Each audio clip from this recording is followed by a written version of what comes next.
pledge allegiance to the flag of the United States of America and to the republic for which it stands, one nation, under God, indivisible, with liberty and justice for all.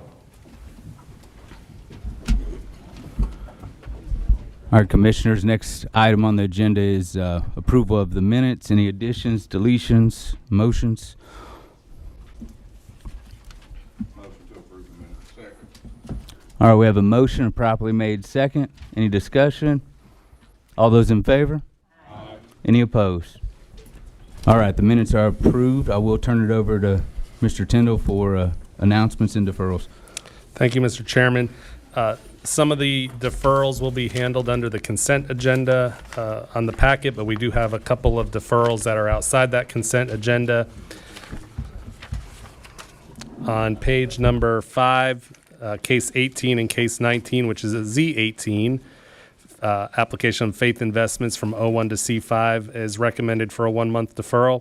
And Z19, the Feltner Yates executor of the Feltner estate from ag to multiple zones on Crozier Boulevard, also recommended for a 1-month deferral. And then on page 6 and 7, case number 25 and 26, V5 2026. Owners are Hannah Price and Stephen C. For a common access easement length variance, and then S32 2026, same applicants for approval of Woodlawn View. Those both are also deferred to next month. The rest of the deferrals, Commissioners, will be listed in the consent agenda. I'll just like a motion on these 4 deferrals. Motion for deferral. Second. All right, we have a motion properly made second on the deferrals. All those in favor? Aye. Any opposed? Those items are deferred.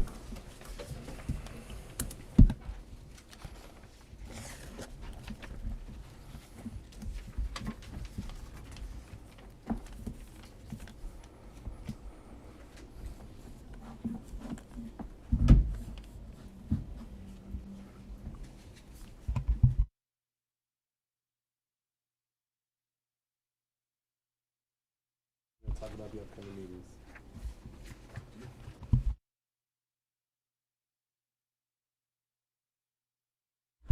All right, today as we get into session here, we're going to have a public hearing on each one of the cases today. There'll be an opportunity for 3 people to come up and speak in favor, 3 against, and also an opportunity for a rebuttal. We'll remind you on the zoning cases, this body is only passing recommendations on to the City Council and County Commission.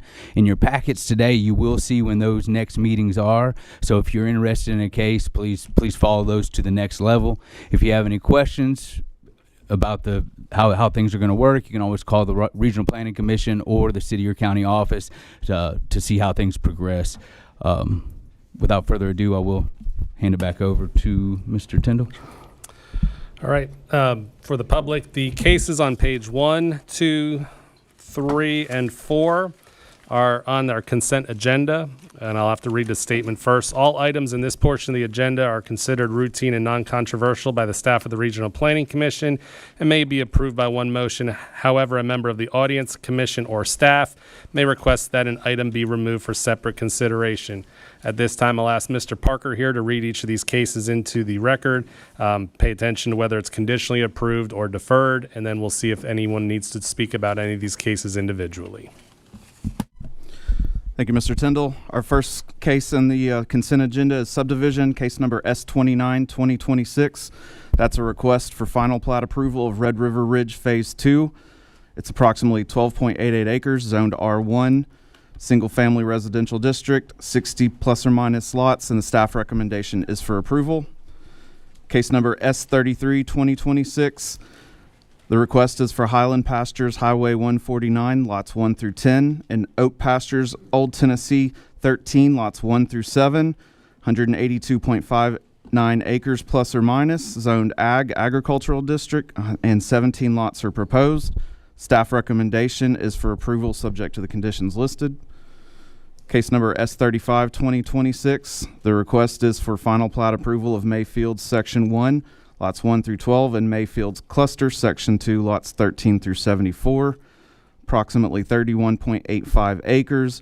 Zoning is R1 single family, and 74 lots are proposed. The staff recommendation is for approval. Case number S38, 2026. The request is for preliminary plat approval of Titan Estates, 1.79 acres, R3, three-family residential district. 7 lots are proposed. Staff recommendation is for approval subject to the condition listed. Case number S39, 2026. The request is for preliminary plat approval of Ashland City Development, 1.91 acres plus or minus, R3 zoning, and 10 lots are proposed. The staff recommendation is for approval subject to the conditions listed. The next section is the site reviews. Case number SR9, 2026. Developments called Banner at Ajax, zoned R4, multifamily. Number of units proposed is 180, and the recommendation is for deferral. SR42, 2026. The development is called Mace Horseshoe Commercial. The proposed use is commercial. It's 4.45 acres, zoned C5, highway and arterial, commercial district. The square footage is 42,600 square feet. The staff recommendation is for approval subject to the conditions listed. Case number SR44, 2026 is Autumnwood Farms Retail, previously called Proposed Retail. Proposed use is retail, 25.04 acres plus or minus, zone C5, 181,236 square feet proposed, and the staff recommendation is for approval subject to the conditions listed. SR45, 2026, 736 Main Street Villas is the name of the development. This is recommended for deferral. Case number SR51, 2026. The development is House of Praise property. Proposed use is a pavilion, 3.26 acres. R4 is the zoning, and R2. The square footage is 1,200 square feet. The staff recommendation is for approval subject to the conditions listed. Case number SR52, 2026. The development is RCCB, Clarksville Warehouse Edition, 12.27 acres, zoned M2. Square footage is 21,240. Staff recommendation is for approval subject to the conditions listed. Case number SR53, 2026. The development is Crossing Crown Church. The proposed use is religious, 6.3 acres plus or minus, zoned agriculture. Square footage is 17,955 square feet. Staff recommendation is for approval subject to the conditions listed. Case number SR54, 2026. The development is Perkins Motorplex. Proposed use automobile sales on approximately 2.36 acres, zone C5, highway and arterial commercial. The square footage is 3,290 square feet. Staff recommendation is for approval subject to the conditions listed. Case number SR55, 2026. The development's called Pembroke Woods. The proposed use is multifamily on 2.92 acres, zoned R5 multifamily residential. 46 units are proposed. Staff recommendation is for approval subject to the conditions listed. Case number SR57, 2026 is Tim Hortons Plus Retail. This application is recommended for deferral. SR58, Concord Realty Office was withdrawn. And finally, case number SR59, 2026 is Dominion Worship Center. The proposed use is a worship sanctuary on 6.75 acres, zoned R1 single family, with the square footage being 7,583 square feet. And the recommendation is for approval subject to the conditions listed. Thank you, Commissioners. All right. Thank you, Mr. Parker. Commissioners, is there any need to pull any of these cases from the consent agenda? I do want to hold just for discussion on S29. The first one, S29, okay. Commissioners, any others? Staff does not need to pull any, I don't believe, no. Anyone from the public need to pull any of these cases for separate consideration? Otherwise, they'll be approved in one motion based on the conditions Mr. Parker read into the record. Going once, twice. All right, over to you, Mr. Chairman. All right, Commissioners, you heard the consent agenda. Any discussion, motion? Motion to approve the consent agenda with the conditions listed and the rules recommended. Second. All right, we have a motion and properly made second. All those in favor? Any opposed? All right, consent agenda passes. I do need to abstain from SR 42, 2026. I'm sorry, I didn't see you there. Sorry. Oh, Did you register her as abstention? hold on a second. First of all, let's get this, your abstention was on which case? SR 42, 2026. Okay, we got that. Sir, did you miss an opportunity? Which case did you want to discuss? Yes, sir, I guess, right here, she knew I was wanting to come up here earlier, I was stopped to get I live out on Old Highway 13. Oh, hold on a second. Highland Pastures. Which number is that one?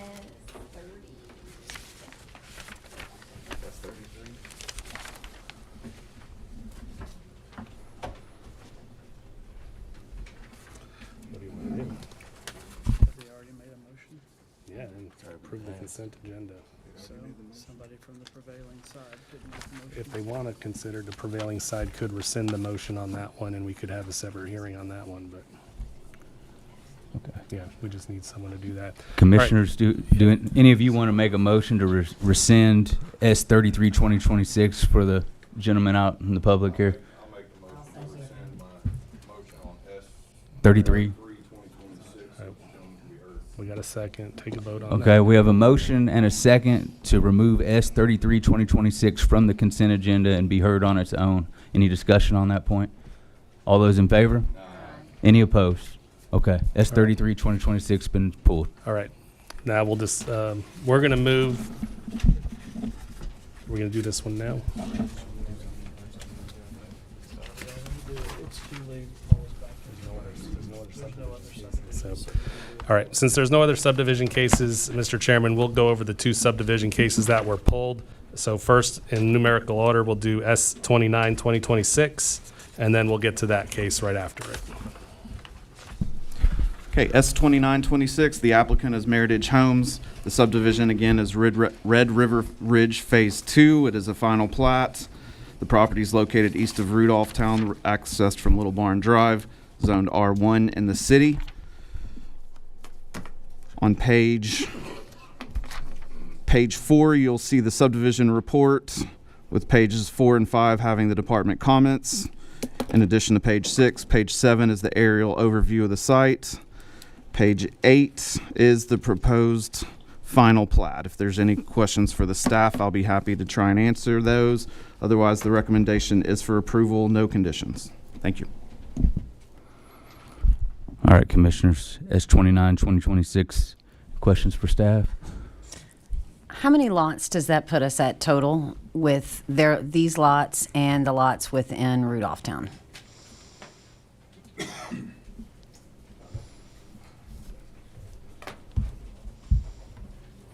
We can get back to you this meeting. Just give us a few minutes and someone can go. What were our tell them. conditions then? We had talked about you were going to read those conditions that when the original was passed. Yes. I believe I sent an email this morning, but let me pull that back up. When this was approved for a preliminary back in 2023, March of 2023, I know I emailed you. There it is. A motion was made from the floor to put the third phase first and the first phase third, in essence flipping it. It was seconded, the board discussed it, and then it did not pass. There was 2 votes for and enough votes against it. I'd assume 3 or 4. It doesn't say how many. It just says it passed with 2 votes against it, or for it, I should say. So the original motion being building it phases 1, 2, and 3, and I believe this is phase 2 of this, passed in order back in 2023. So I know that was heavily discussed both the previous month in February and then in March in 2023 when that finally came for approval, but the action of the board was to leave it as is, phases 1, 2, and 3. As far as your question about the number of lots, which is valid, we'll go verify that, but between the total number of lots in phase 1 as well as Rudolph Town, we'll get that to you before the end of the meeting if you want to push this to the end of the agenda. Jeff, sorry, I didn't click my button this time. Didn't we also require that they completed that road to Memorial Drive? And Yeah. that the construction traffic came in off of that entrance versus going through That's Rudolph correct. Town? Yes, Okay. and that road has been gravelled, and they have some construction signs, but I'm not the construction police. So. No, I'm The just road asking that. itself hasn't been completed, and I mean, this is adding another 60 homes. So, I mean, my concern is the same concern that the entire RPC had when we voted this down in the first place, was that it wasn't putting all the traffic through Rudolph Town and creating situations at the entrances, and there's only 2 entrances. So if this is pushing us over, then you're pushing it, if it's pushing it over 500, we're outside of our allowed limits. All right, we got some folks looking into that. If we can open the floor for public hearing, if we don't hear back, we can just bump this later in the agenda and pick it up before other business. If we do pass it, I do want the condition to be that the construction entrance is that main entrance and that it's completed Yep, As a we road. can add that. as a road. For the traffic within there to be able to pass as well. Anybody else? All right, we're going to open up public hearing on S29, 2026. Would anyone like to speak in favor?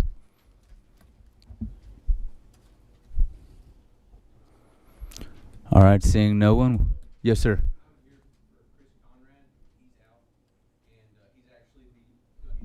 Yeah. Name, address, please.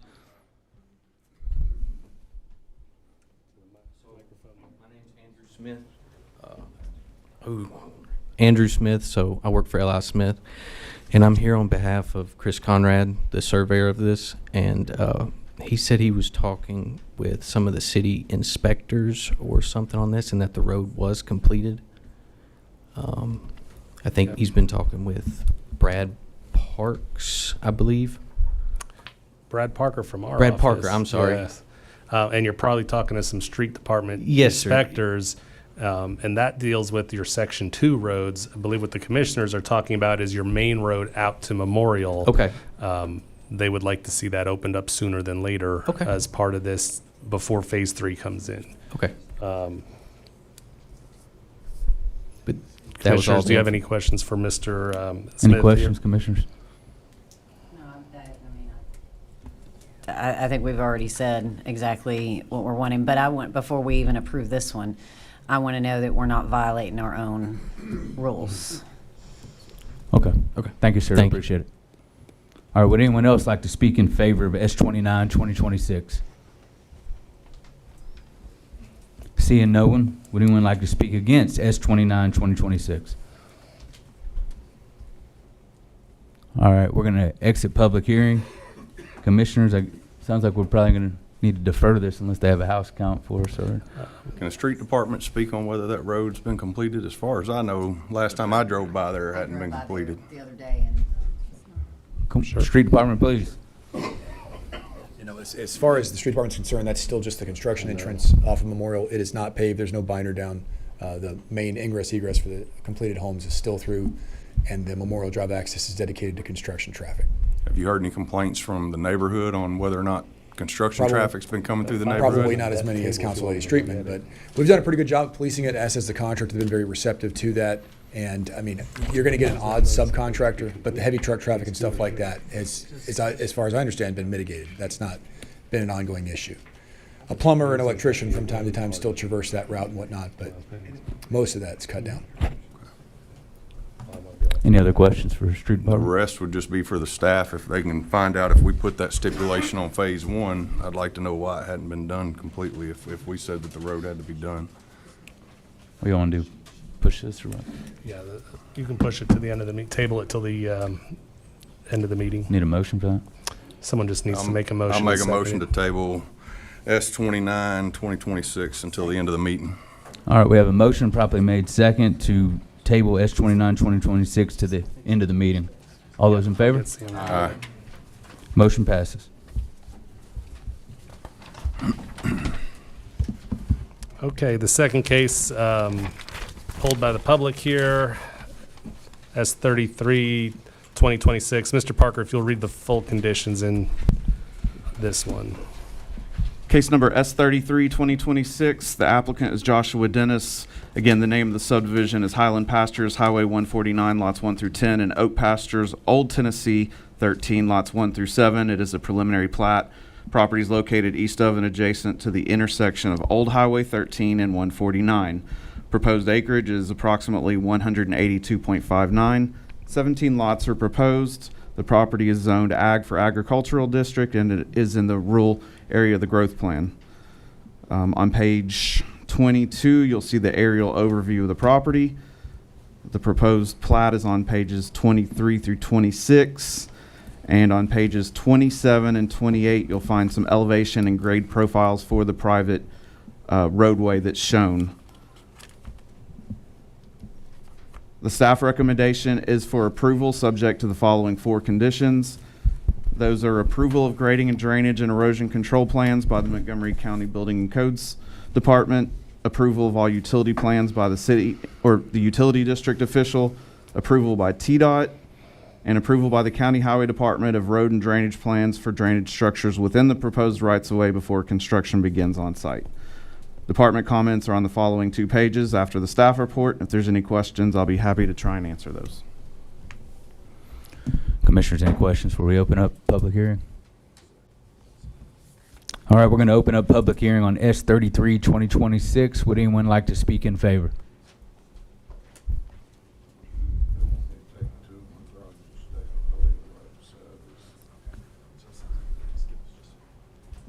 Good afternoon, Cal Burchett, 1545 Madison Street. We're the engineers working on this project and good with the conditions and ask for your approval. I'd be happy to answer any questions. All right, we might get you up here for rebuttal if anybody speaks against. Would anyone else like to speak in favor of S33, 2026?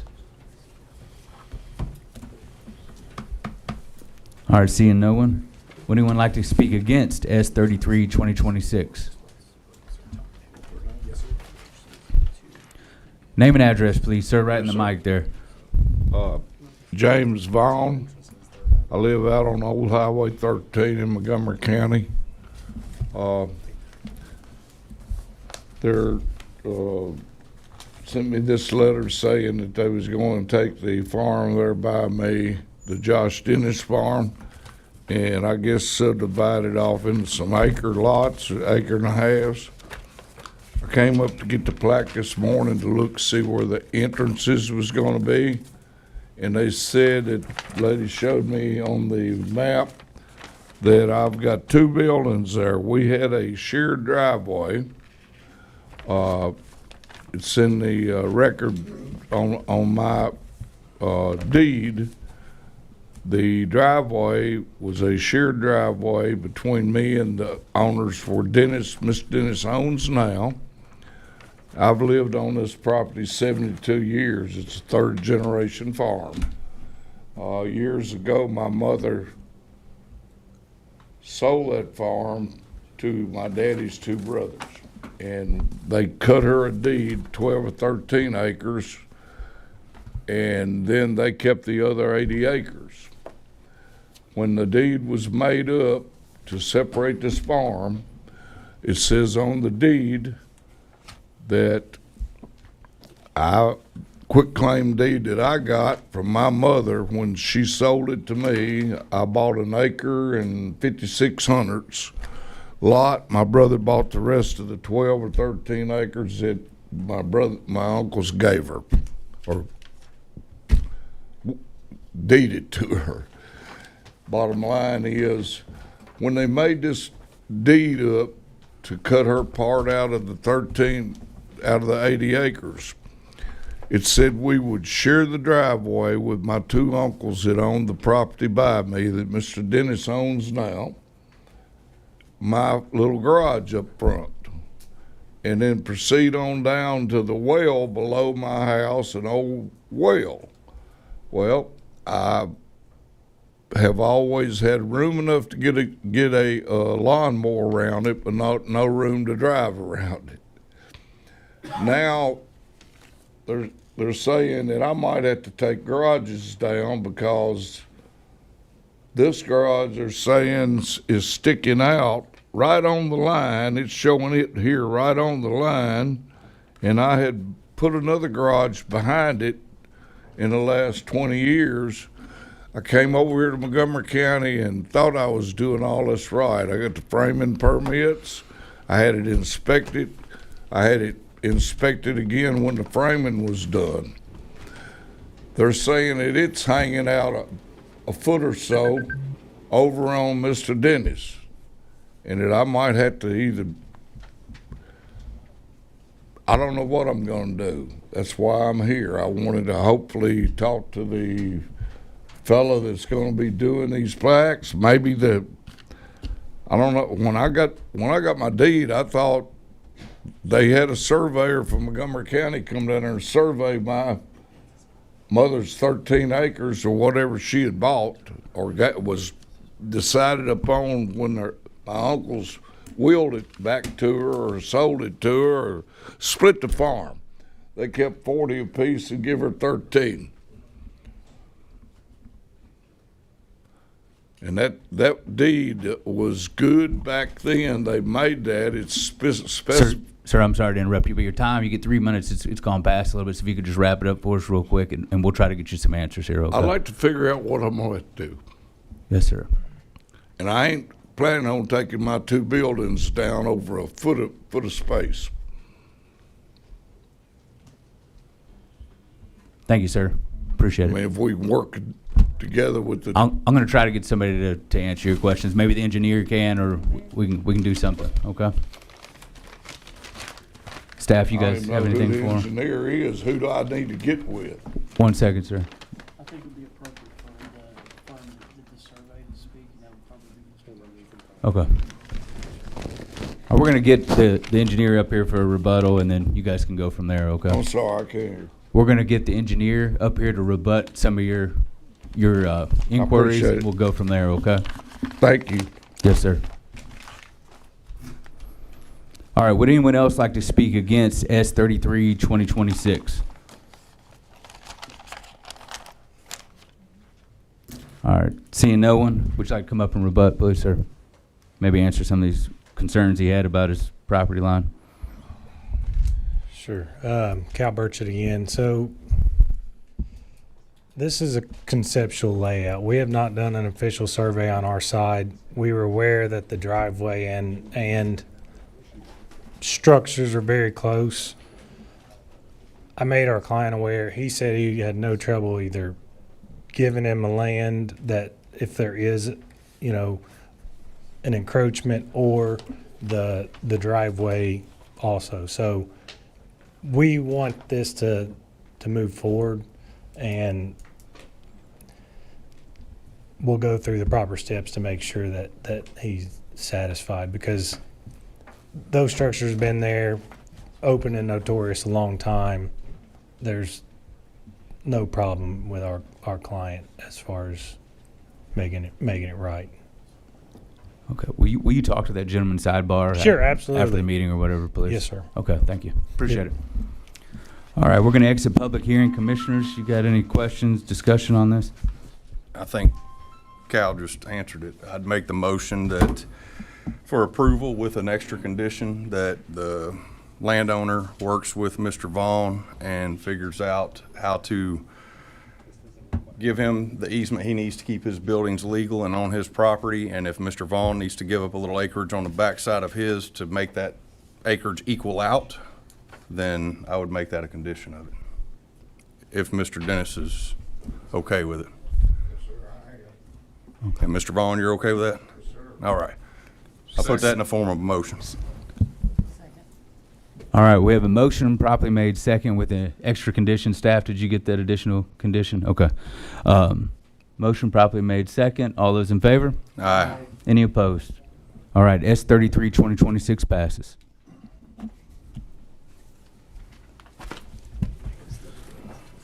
All right. Thank you, commissioners. Onto zoning, right? Oh, we do? Okay. Go ahead, Brad. Go ahead,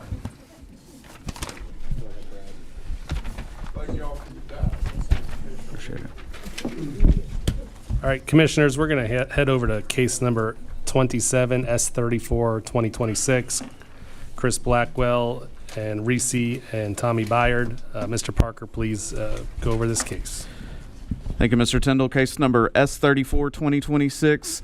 The subdivision is Royal Air Subdivision. It is a preliminary plat for the request.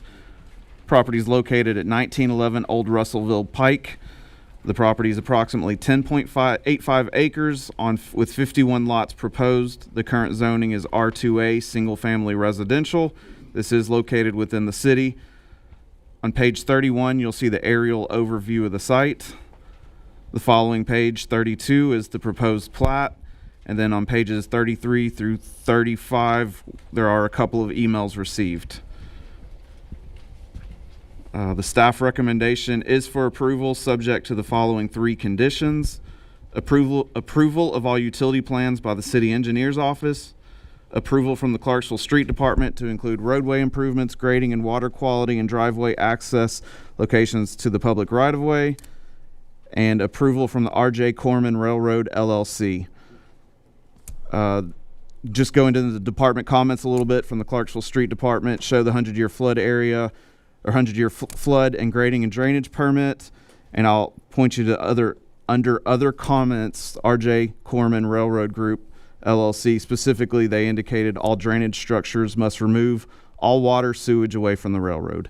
If there's any questions for the staff, I'll be happy to try and answer those. Otherwise, we can have a public hearing. Thank you. All right, commissioners, I'll give you a few minutes there to look over those emails that were attached to your packet.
All right, we're going to open up public hearing on S34 2026. Would anyone like to speak in favor? Good afternoon, Cal McKay, McKay Burchett Company, 1545 Madison Street. Most of you remember this, it's been around for a while. Not sure, I'm sure it has to do with drainage, but I'll just give you an update. We've done some more work and identified a wetland. I think you see up there that we assumed was going to be a wetland. We just didn't know what the extent of it is. The street department we have submitted full grade and drainage plans and hydrology report for their review and approval, and we were able to slightly lower the 100-year flood elevation than what's out there now. One other thing, I would like to have that third condition removed. These are 2 completely privately owned companies, and R.J. Corman has no obligation to answer to this body, our client, or the city or county.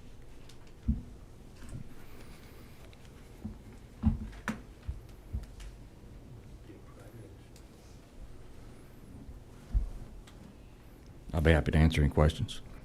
Any questions, commissioners? Thank you, sir. All right, would anyone else like to speak in favor of S34 2026? All right, seeing no one, would anyone like to speak against S34 2026? Come on up, sir. Name and address, please.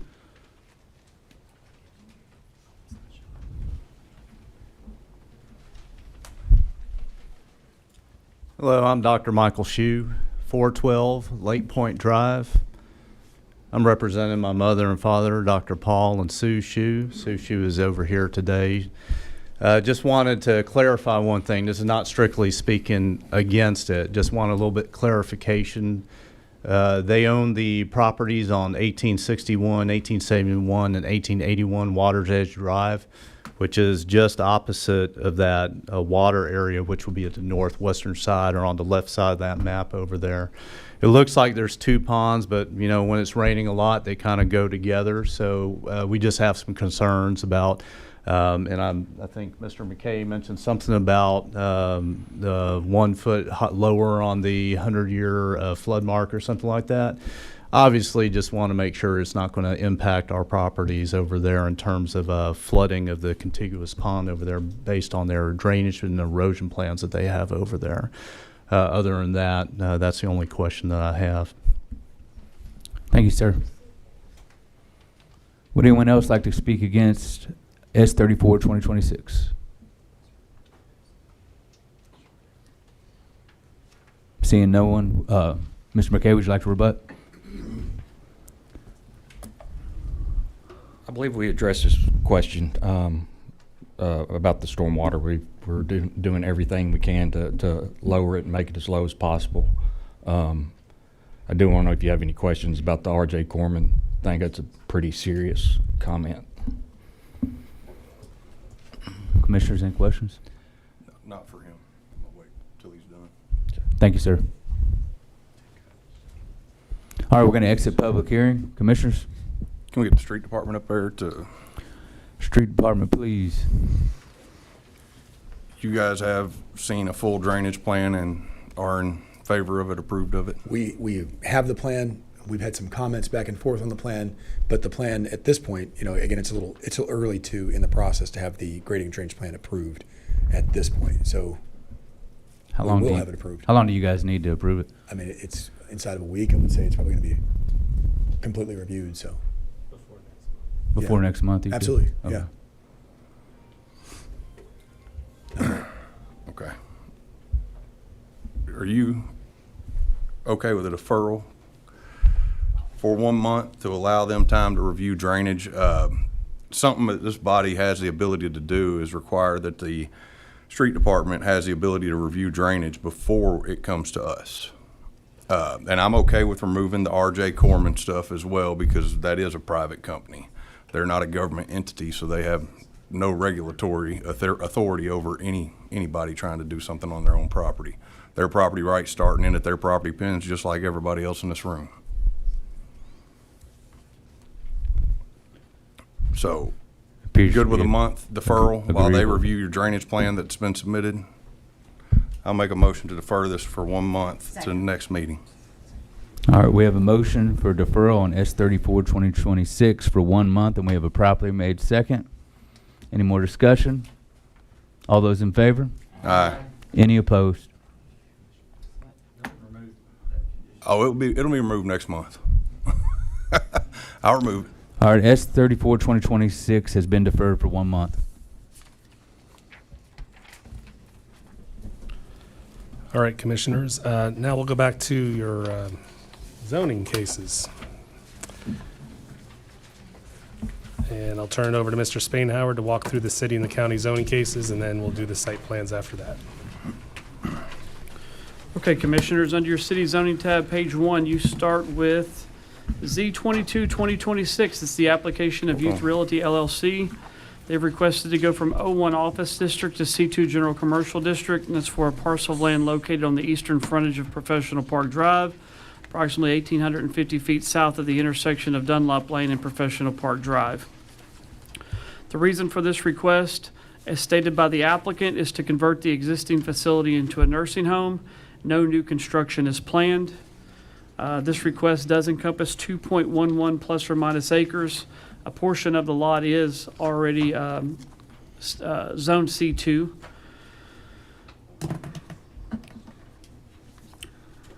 That rezoning took place in 2006, if that's important to you. I will point out it is in the St. Bethlehem planning area. You'll see the department comments are received in reference to this application. A traffic assessment was submitted Our traffic review was submitted to the street department for consideration. There are some school system comments there under number 9. The impact of the proposed use on surrounding development is the request permits a wider range of commercial uses and mixed residential opportunity. It's accessible from Professional Park Drive. Future land use opinion map indicates mixed use, and the staff recommendation is for approval. This request is consistent with the overall goals and objectives of the adopted Clarksville-Montgomery County Comprehensive Plan. This request brings the entire parcel and existing structure under one zoning classification instead of split between C2 and O1. And the C2 General Commercial District does align with the future land use designation of mixed use. You do have your aerial overviews of the request there on pages 4 and 5. Page 6 shows the future land use designation map, and then the zoning map overview. We've received no public comment in reference to this application. If you have any question, I'll be more than happy to try to answer them for you. All right, seeing no questions from commissioners, we'll open up the public hearing on Z22, 2026. Would anyone like to speak in favor? I'm here if you have any questions. Okay. Thank you, ma'am. Anyone like to speak in favor? Okay, seeing no one, would anyone like to speak against Z22, 2026? All right, we're going to exit public hearing. Commissioners? Motion to approve. This request is consistent with the overall goals and objectives of the Clarksville-Montgomery County Comprehensive Plan. Second. All right, we have a motion properly made second. All those in favor? Any opposed? Z22, 2026 passes. All right, commissioners, your next application is Z23, 2026. It starts on page, I believe, 8 of your city zoning tab. It is the application of Sean Robertson. The agent is Larry Ricconi. The total acreage of the request is 1.4 plus or minus acres. And it's requested to go from R1 Single Family Residential District to C5 Highway and Arterial Commercial District. It's property consisting of 2 contiguous parcels located on the southern frontage of Dover Road, approximately 520 feet east of the Dover Road and High Point Road intersection. The reason for the request stated by the applicant is to provide an extension of the C5 zoning for commercial development. This is in the Woodlawn-Dotsonville planning area. This does have previous zoning history from 2025. Both the RPC staff and the RPC body both recommended approval of this application. It was later disapproved at the city council by a vote of 6-7. Below, you'll see your department comments in reference to this application. Clarksville Department of Electricity has indicated that there is overhead lines that run across this property, and relocation or easement would be needed at the time of construction. And that's a normal comment. The impact for this proposed use on surrounding development is to propose C5 zoning designation is intended to serve a diverse mix of auto-oriented commercial uses and services. This property is accessible from Dover Road, also known as Highway 79. The staff's recommendation is for approval. The request is consistent with the overall goals and objectives of the Clarksville-Montgomery County Comprehensive Plan, and the proposed C5 highway and arterial commercial zoning request represents a logical extension of the existing commercial development pattern. Then you have your 2 aerial photographs in reference to this application, future land use designation, and then the current zoning map. And we have received no public comments in reference to this application. If you have any questions, I'll be more than happy to try to answer them for you. All right, seeing no questions, we'll open up the floor for Z23, 2026. Would anyone like to speak in favor? Larry Ricconi for Sean Robertson, 308 South 2nd Street.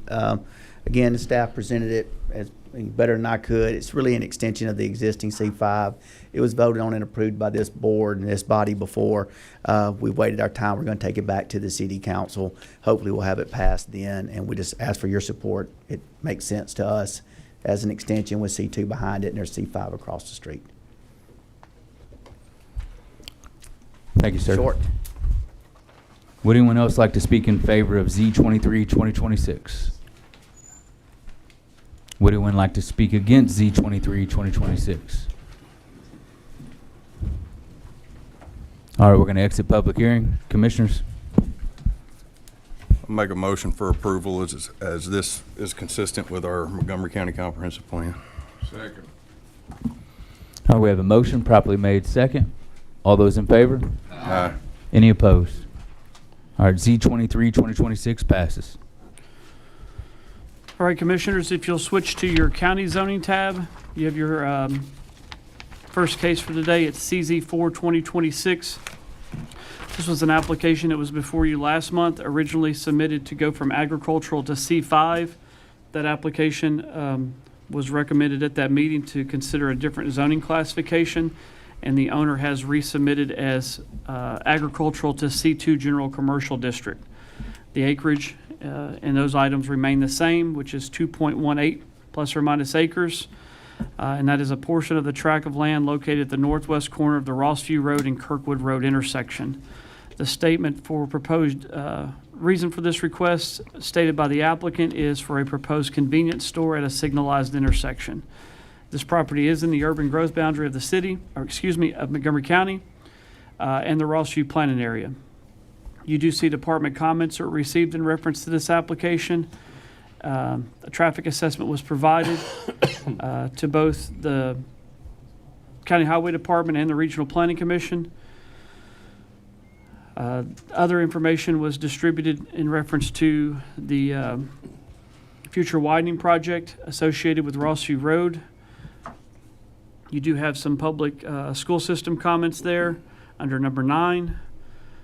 As commercial sites are developed near Clarksville Montgomery County 3 school campus, vehicle congestion and increased pedestrian safety must be considered. Currently, traffic access to the Kirkwood campus proves difficult with daily vehicle counts traveling in and around the vicinity of the proposed development. At this signalized intersection, all bus and parent transportation maneuver through the signalized intersection twice a day. Designated turn lanes off Kirkwood Road would need to be included in the design of this development. I can state I have seen a plan that does include turn lanes on Kirkwood Road.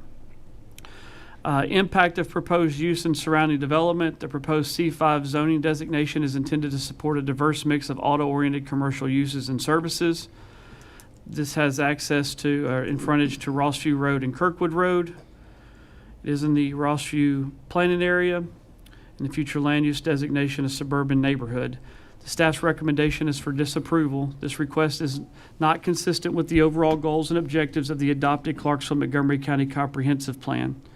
The Clarksville Montgomery County Comprehensive Plan establishes a framework in which land use, transportation, and infrastructure systems are intended to be coordinated and development is supported by the availability of adequate infrastructure.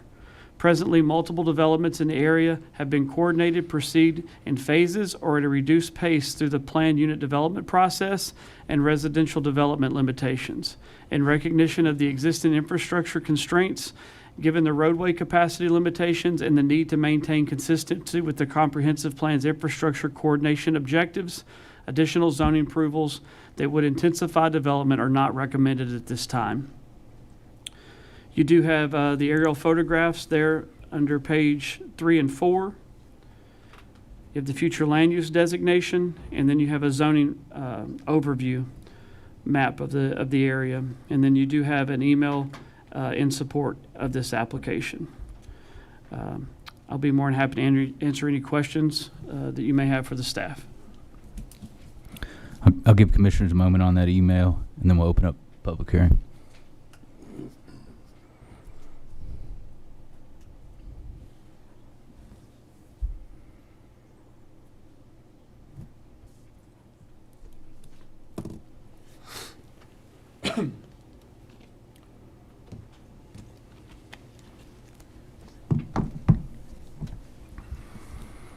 All right, we're going to open up public hearing on CZ4 2026. Would anyone like to speak in favor?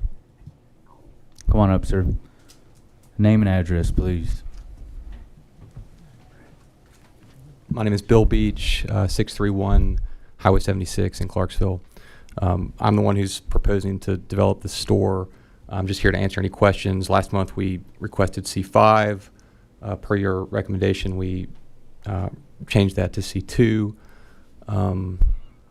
We feel like the store will help alleviate traffic as opposed to creating more traffic. Right now, people in that community have to travel all the way to exit 8 in order to get gas or groceries.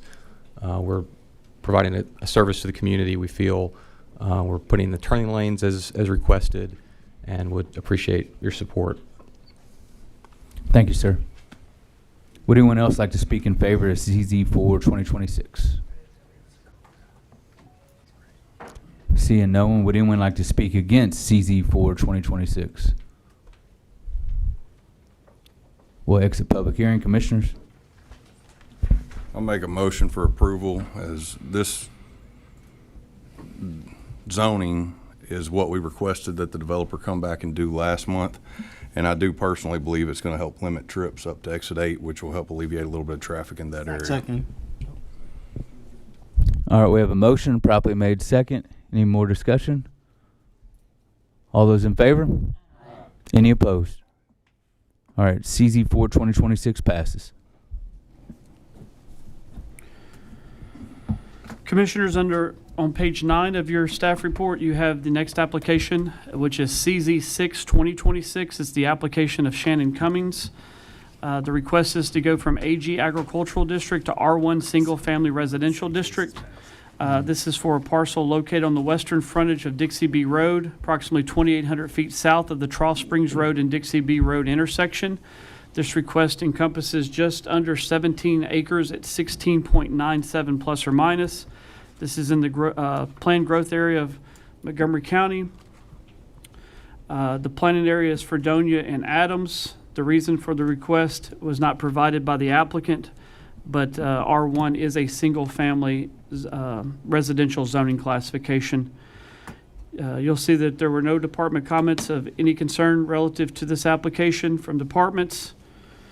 The impact would be increased single-family residential density. It is served by East Montgomery. Water service would be septic and access to Dixie B Road. Historical estimates for this property would be 33 lots.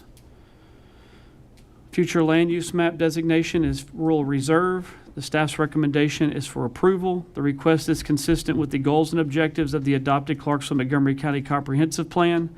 The proposed R1 single-family residential district is a logical extension of the R1 single-family district to the north and is in character with the development pattern in the immediate area.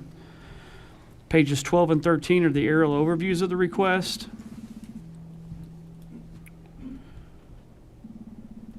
Page 13 is a future land use designation map, and then the zoning map there below. And then you do have a handful of emails that were received, as well as a petition in reference to this application. I believe that goes through to page 35. If you have any questions for myself or the staff, I'll be more than happy to try to answer them for you. Seeing no questions, we'll open up public hearing on CZ 6 2026. Would anyone like to speak in favor?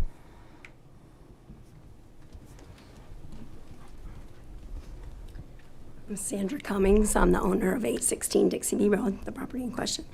And we are requesting the zone change for our buyers.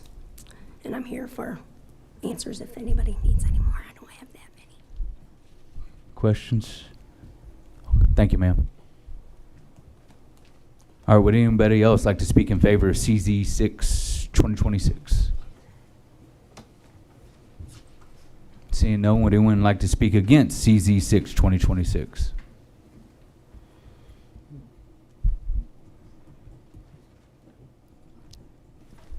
Name and address, please, sir.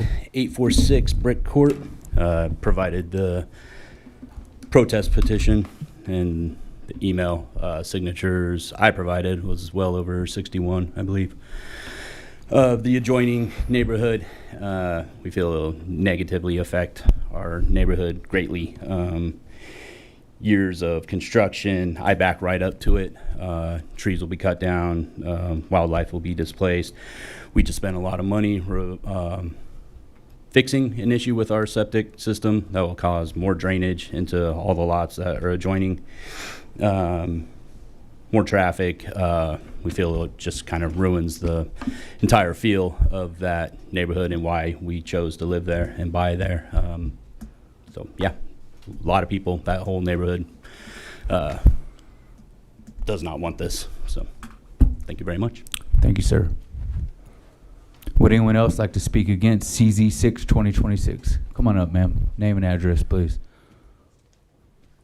My name is Erica Cecil. I live off of 885 Dixie B Road. I also previously owned a home off of Bonicello, which was in that neighborhood that the gentleman was just speaking about. We chose to leave the neighborhood and purchase the property across the street. We have drainage issues already. We had drainage issues when we were in the neighborhood.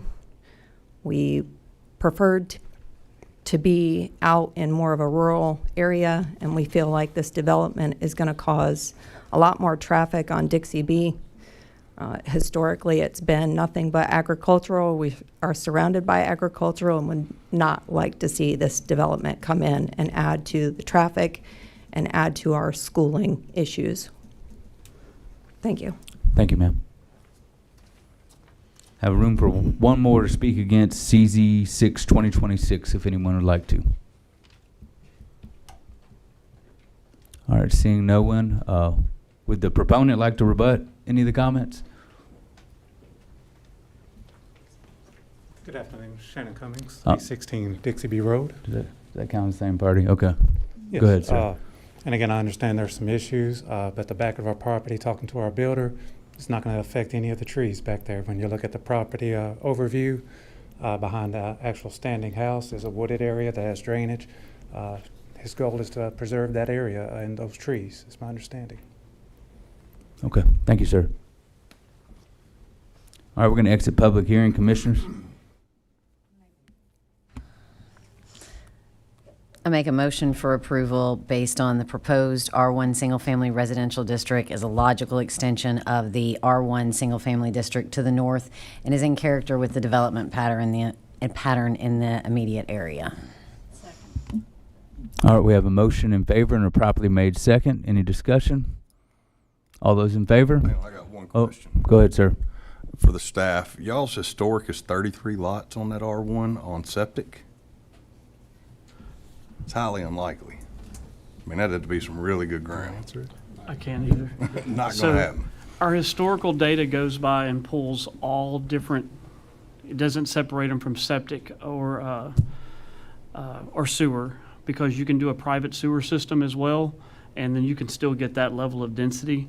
Obviously, you would have to do a shared area to do that. So we used to separate those, but since the prevalence of those systems, they are all included. I do know that what they're proposing, they had a traffic assessment. There was a site plan that showed the development occurring in front of the home and the home remaining. So with that layout and that, I do think what they've explained is what they've indicated on their submittals. So they're showing development only in front of the house, so you're looking at maybe half of that land? that's a fair. 2/3? Half. That house is sitting at the halfway point. Yeah, the applicant said the trees are You're gonna saying 8 remain. acres of development and hoping to get it on septic. So maybe 8 houses. Okay, thank you. All right, we had a motion properly made second. All those in favor? Any opposed? All right, CZ 6 2026 passes. I will say for those of you that have concerns about this, it will be on the agenda for County Commission if you want to follow the case to the next level. Thank you.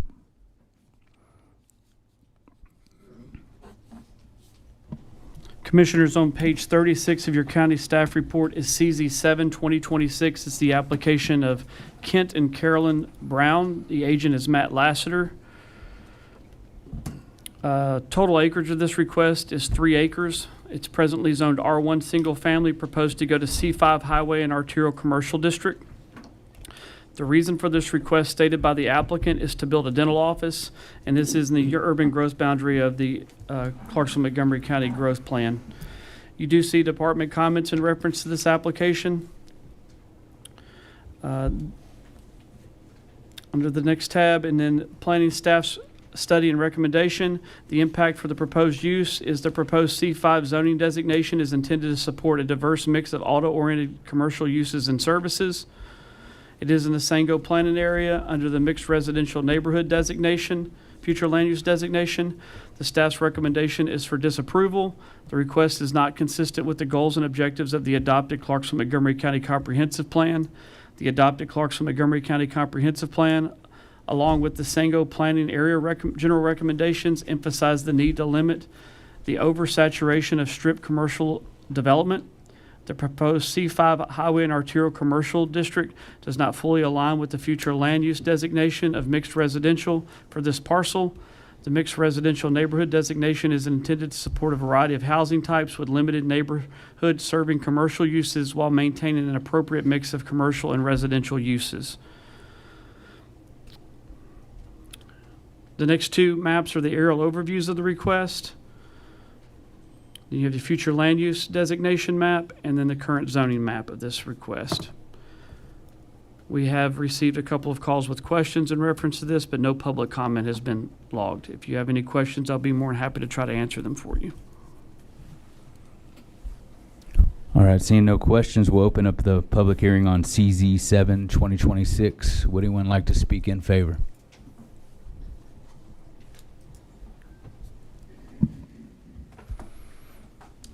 Matt Lassiter, 1662 Golf Club Lane. We're the builders for our client for the dental office, and I wasn't aware of any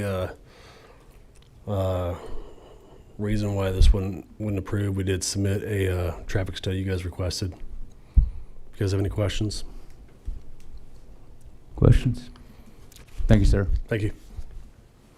Would anyone else like to speak in favor of CZ7 2026?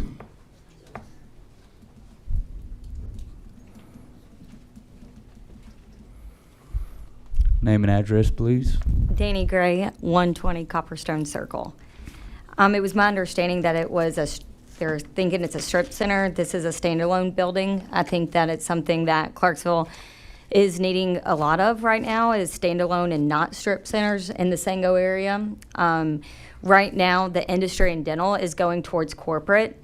I'm a firm believer in private practice dentistry, and I'm very passionate about it. I've dedicated my entire life to it. And my dream is to own the land that I build on, and that this could be a legacy practice that goes on for generations.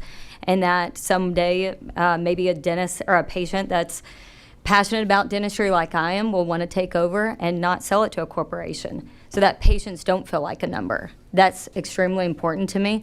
And so the planning of this has been extensive. We have our interior designer, our contractor. We are trying to pour into Clarksville and make everything local. So this is not a standard strip center. This is a standalone building that's going to feel very much like residential. So we love what Maid Salon did. And if we could bring more of that to the Sango area, then we're improving the architecture and making it a place that everyone wants to live. So. Thank you, ma'am. Yep. All right. Would anyone else like to speak in favor of CZ7 2026? All right. Seeing no one, would anyone like to speak against CZ7 2026? All right. We'll exit public hearing. Commissioners? I was going to make the motion to recommend approval, and I mentioned this during the informal the other day. I'm at odds with the Clarksville-Montgomery County Comprehensive Plan on this area being designated mixed residential neighborhood, because that land is crawfish soil.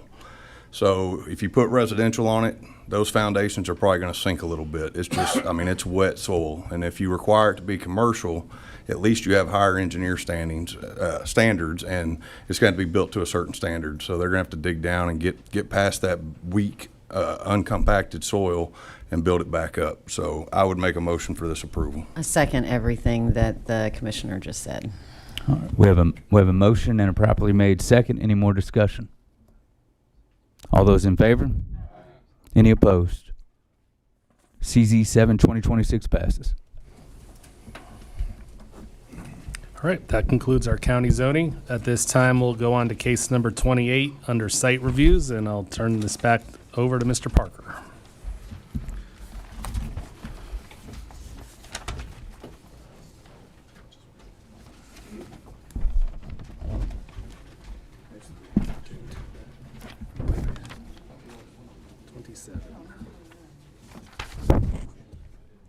send Moving bounce around. some ideas on how to make this better.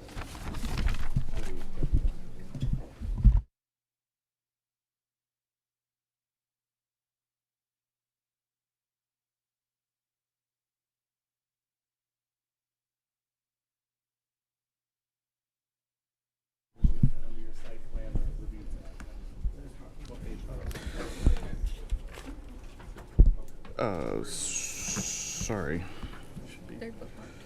37, should be page 37. Okay, Commissioners, case number SR 46, 2026. The applicant is Greg Gwynn. The name of the site is McAdoo Creek Townhomes. It is proposed use as multifamily. The property is located south of and adjacent to Highway 41A and east of and adjacent to McAdoo Creek Road. 5.75 plus or minus acres.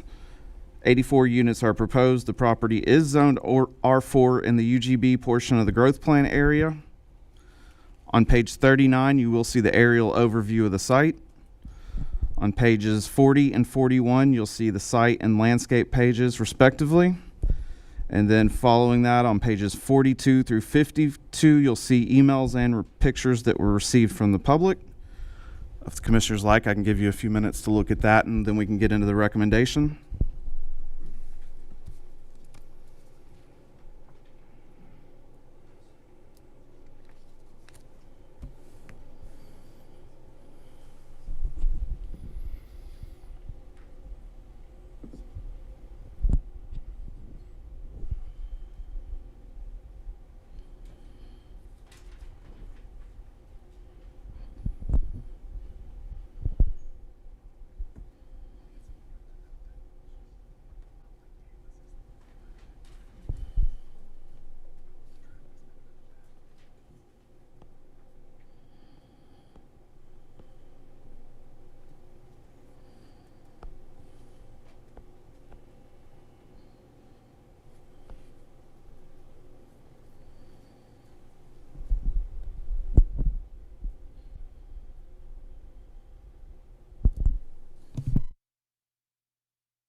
It's weekly, brother.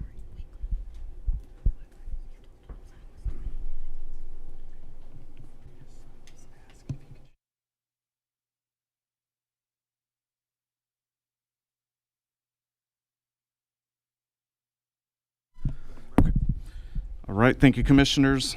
Staff recommendation is for approval subject to the 4 conditions listed. Approval of all grading, drainage, and erosion control plans by the Montgomery County Building and Codes Department. Approval of all utility plans by the City Engineer's Office. Approval of the Montgomery County Highway Department. And finally, approval and recording of the plat. You can see the department comments listed below. I'll point out that the first comment by the Highway Department, shift to access along McAdoo Creek to the south outside of the lane tapers, that was addressed, and they did comment to that effect. And the fire service comments were also addressed. If there's any other questions for that staff, I'll be happy to try and answer those. Thank you. All right, seeing no questions, we'll open up the floor. Question. Oh, Yeah. I'm sorry. Go ahead, I sir. hit it last. Trick I'll me. get the highway department up here. Highway Department, please.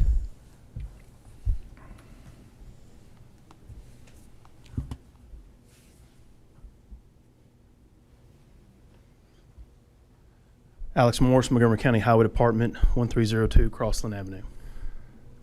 Alex, I know this development, we pushed it as far away as we could from the intersection. Yes, sir. But we're not requiring any turning lanes in a high traffic area during peak hours of the day because we have a school within 1,000 foot of it there, 1,500 foot, whatever it is. The traffic counts didn't warrant lane improvements. Decel lane's not necessary. You're approaching a stop condition at a signal, so we didn't see it appropriate there. And then if a turn lane into that property, you were wanting to extend that down, that would only create more conflict points trying to turn out of there. So I'm looking at our side of it. Yes, Needs sir. to have a turning lane in front of that entrance because in those peak hours, if somebody's not courteous enough to let somebody turn left into this development, once it's developed and people are living there, right, you're going to have traffic backing up, stacked back out to a main arterial highway again. Similar to what we see on Galewood over there by Barksdale when it backs out onto Highway 41A. Yes, sir. When people aren't courteous. Same thing here. So as the highway department looked into that, to widening that all the way down to Mr. Roberts' property? I've spoken with the engineer about that. In consideration of that, we wanted to see if the data supported that first. It did not. However, the data was probably collected when school was out of session. So I don't know if they've been able to modify those numbers to account for school traffic at that area. If they were willing to do that, we could possibly look if those numbers then increase it to a point where it does trigger that. Beyond that, it would be more of a preference. Yes. And as the commissioner for that area, I would highly recommend it of our highway department to make sure that those numbers are during peak hours, Yes, which sir. is the school let in, let out times. I'll speak with the engineer. We'll look at what adjustments need to be made to those numbers to capture that school traffic. And I know there's a future commercial up front. Yes, sir. Is that going to tie into this property's Yes, sir. drive at some point? It's not going to be granted any additional driveways. Is there already a driveway on 41A? No, sir. They have not stubbed into Highway 41A yet.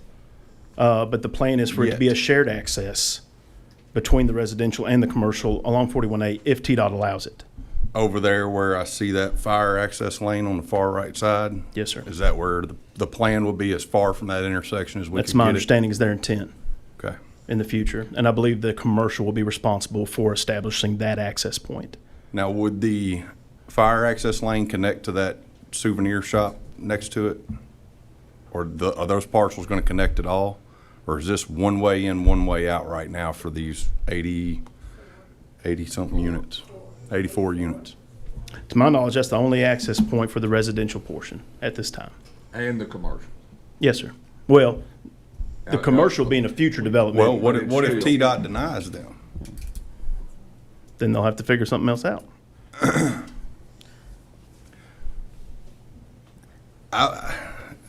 I'm having a little heartburn with this one because right across the street, we required that one to have a right in, right out on the 41A side. Yes, sir. And pushed their entrances as far back out of the intersection as we could on each side. So why would this one not have a second entrance? What's our max for that? Is it 100 units and then you got to have a second? We don't have a max on site plans. But even if it followed subdivisions, it'd be 160, not 84.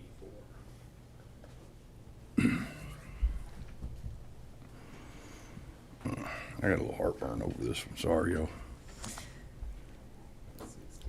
Ms. Streetman? Okay, and I want to make sure I'm not referring to the same. When I'm talking about the left turn lane, I'm actually going to be talking about the left turn lane at the light. We're referring to different, As you get to the light. the left turn lane itself to ensure that we're extending the length of that. That's what I just wanted to make sure we were talking about two different things on that.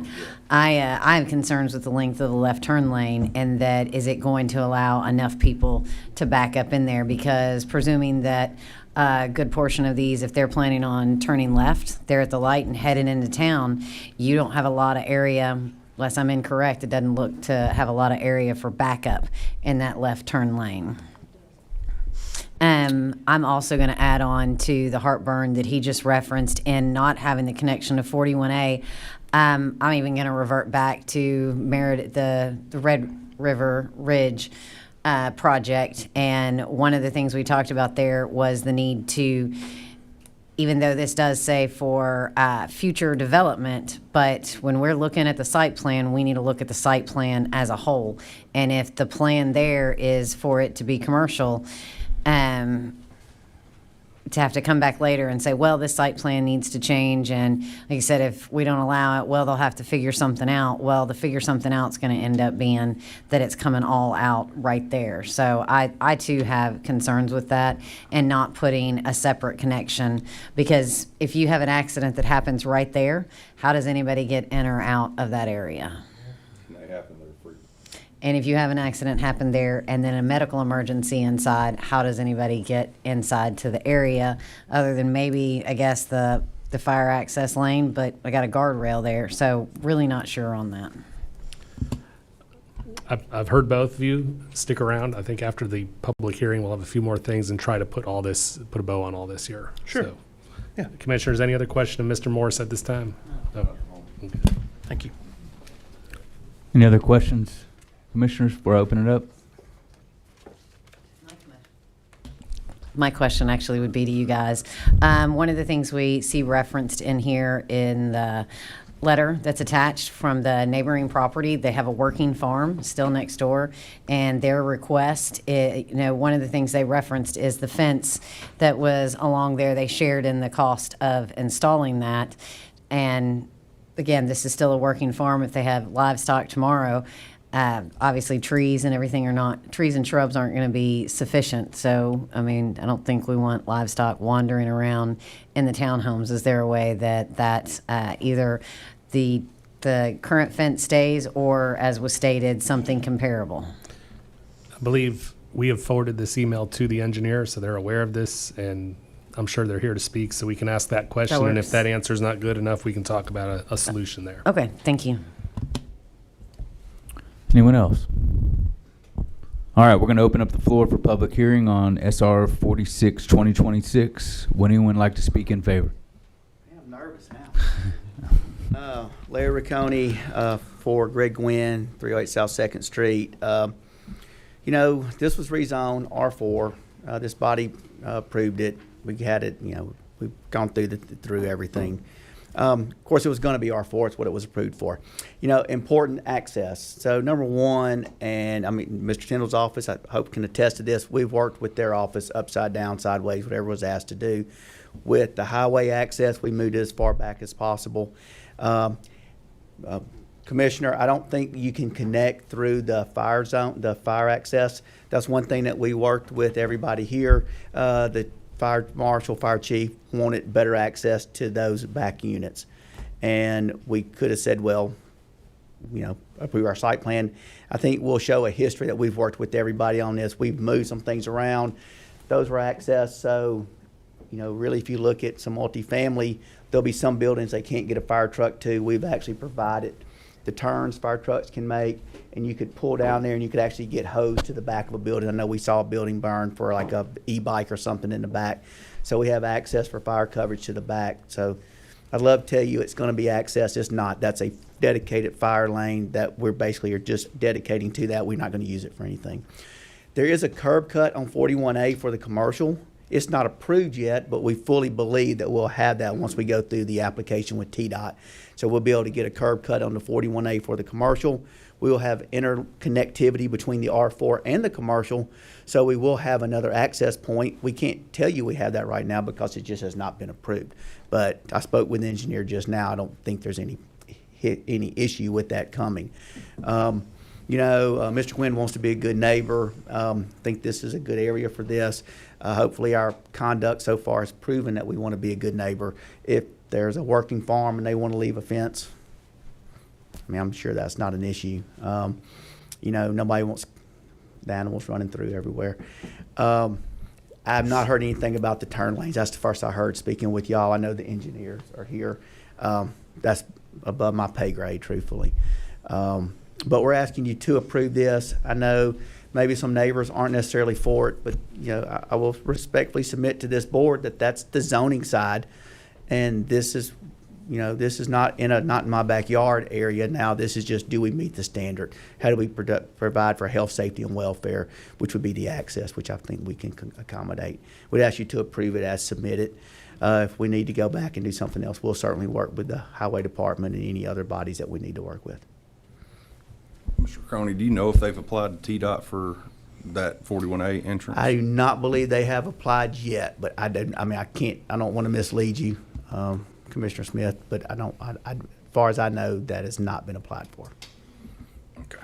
I think you probably have to have a plan and a use, but I don't know.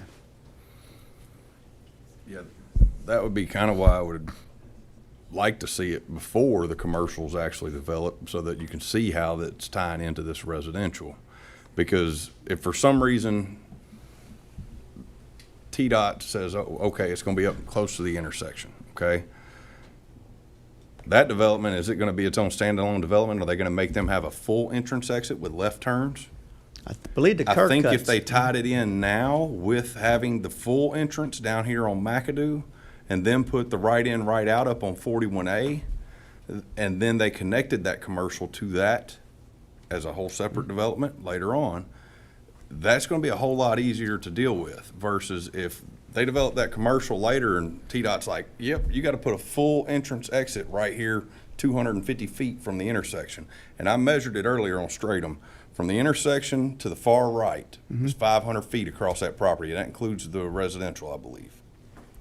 And it was 700 from the intersection down McAdoo to about where those landscaping is. So it's not a lot of room from the intersection to require a whole nother entrance on that commercial part of the development. I'm making the assumption it'll go where the curb cut is, which is going to be fairly far back from the intersection. But I know the engineer had referenced there's already a curb cut under 41A. I think I saw that as being almost directly across from the right in, right out. Probably so.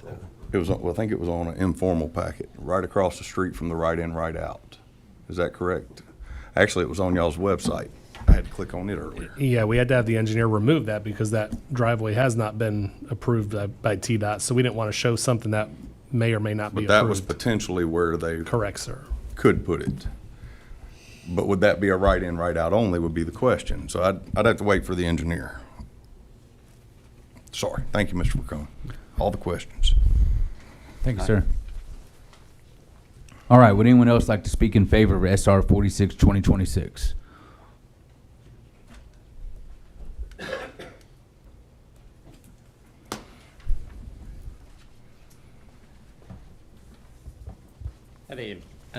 Brad Weekly, 108 Center Point Drive, work with Weekly Brothers Engineering. Lots of questions, it seems like.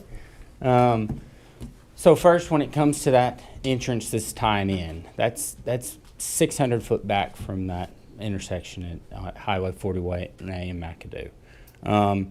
General standard for both TDOT, highway, city as well, is you need to access the lower class road. So everybody wants to jump out and make this to 41A, but this first access has to be on the lower class road. So it's shifted. So 600 foot is 30 cars worth of stops plus. I don't know about that extension of the turn lane that you're referring to. We analyze the McAdoo and the intersection, and then if it queued back, and it did not. So was that during school traffic? So it was during recent peak counts. So school was out. We referred to right across the street, which is CJM, for that traffic study. Theirs had a more intense numbers, and so we went with theirs. So because we recognize that, most likely this was the school difference. That direction keeps going. So correct. That's people when they drop off, and then they could split out and go down the highway either way instead of going back home. Correct. The count was at the intersection though. So there's no difference in the count number that comes down. We're not talking about the count on that road. We're talking about the count on McAdoo. On McAdoo side. Correct. Yes, during sir. School season. I have to look back to see. I don't want to say either way. It was the more intensive of both our count scaled up, and then is the count that was used on that recent project that was approved as well. When it comes to TDOT entrance, there are standards of distance away from the intersection that you have to meet. The right in, right out, I wasn't here for that conversation. You said that y'all required that. Was that y'all or TDOT? On the JCM, we required it, if I'm not mistaken, and we moved their full entrance further away from the intersection. Correct. So with TDOT, I was assuming that TDOT required that. When you have two entrances on the same road, it's very difficult to get two full entrances. Majority of the time they ask for one in, right out. I don't think it had anything to do with the distance from the intersection, but everything to do with this is your full entrance, this is your partial entrance. So they've got standards that you have to meet away from the intersection, which we would meet when it comes time for the commercial. We can't apply for it yet, as it was stated. You have to have a plan. You can't just say, oh, we want an entrance, but we don't know what we want there. Could you not have that residential private drive go out to that? As stated earlier, this has to go off the lower class road. This is the first and only entrance that we'll be applying for the residential. So to get both, you'll have to have a separate plan for the commercial, and then we'll show it sharing with the residential. Does that make sense? It does. My fear is if TDOT comes back and says you need another full entrance that close to that intersection. Which we'll have to submit a full site plan. So that will come through here. Yes, ma'am. Sorry, let me turn mine off. No, that's okay. I didn't realize there was a limit on it. I was like, kept flashing green instead of turning red. I know, I mean, I'm aware of having to connect to the lower. I'm familiar with that. I've heard Mr. Smith talk about that before in reference to city cases when we've discussed it. And this would still allow that connection to go there. I guess where, and forgive me if it's my ignorance, that I'm not understanding why, even with what you already have, wouldn't be sufficient to request the second connection. While yes, the first connection is to the lower road, but I can't, and maybe you or the staff can answer why this couldn't even allow for a second connection to be able to go there, right in, right out, as Commissioner Smith has referenced. Whoever can answer that, I'll throw it up to. Try to think of the best way to put this.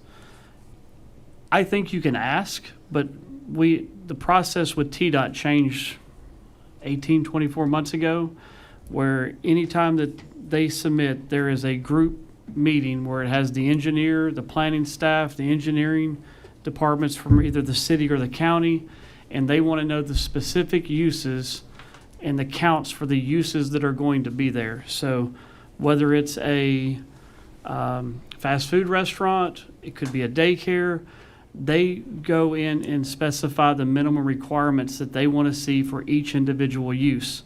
So while I do think they could turn in an application and they would schedule a meeting, what we've seen is anytime there is a question, they immediately defer the applicant, which would be the property owner and their engineer, to submit a full site plan that we have seen as well for the actual use that they're proposing, and they don't release the accesses until they know exactly what's being built.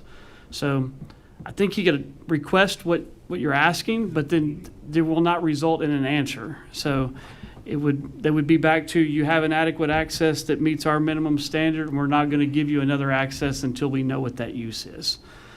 So in the past 18 months, the accesses to TDOT highways have been, it's a pretty labor-intensive process, sometimes in the neighborhoods of 2 to 3 months.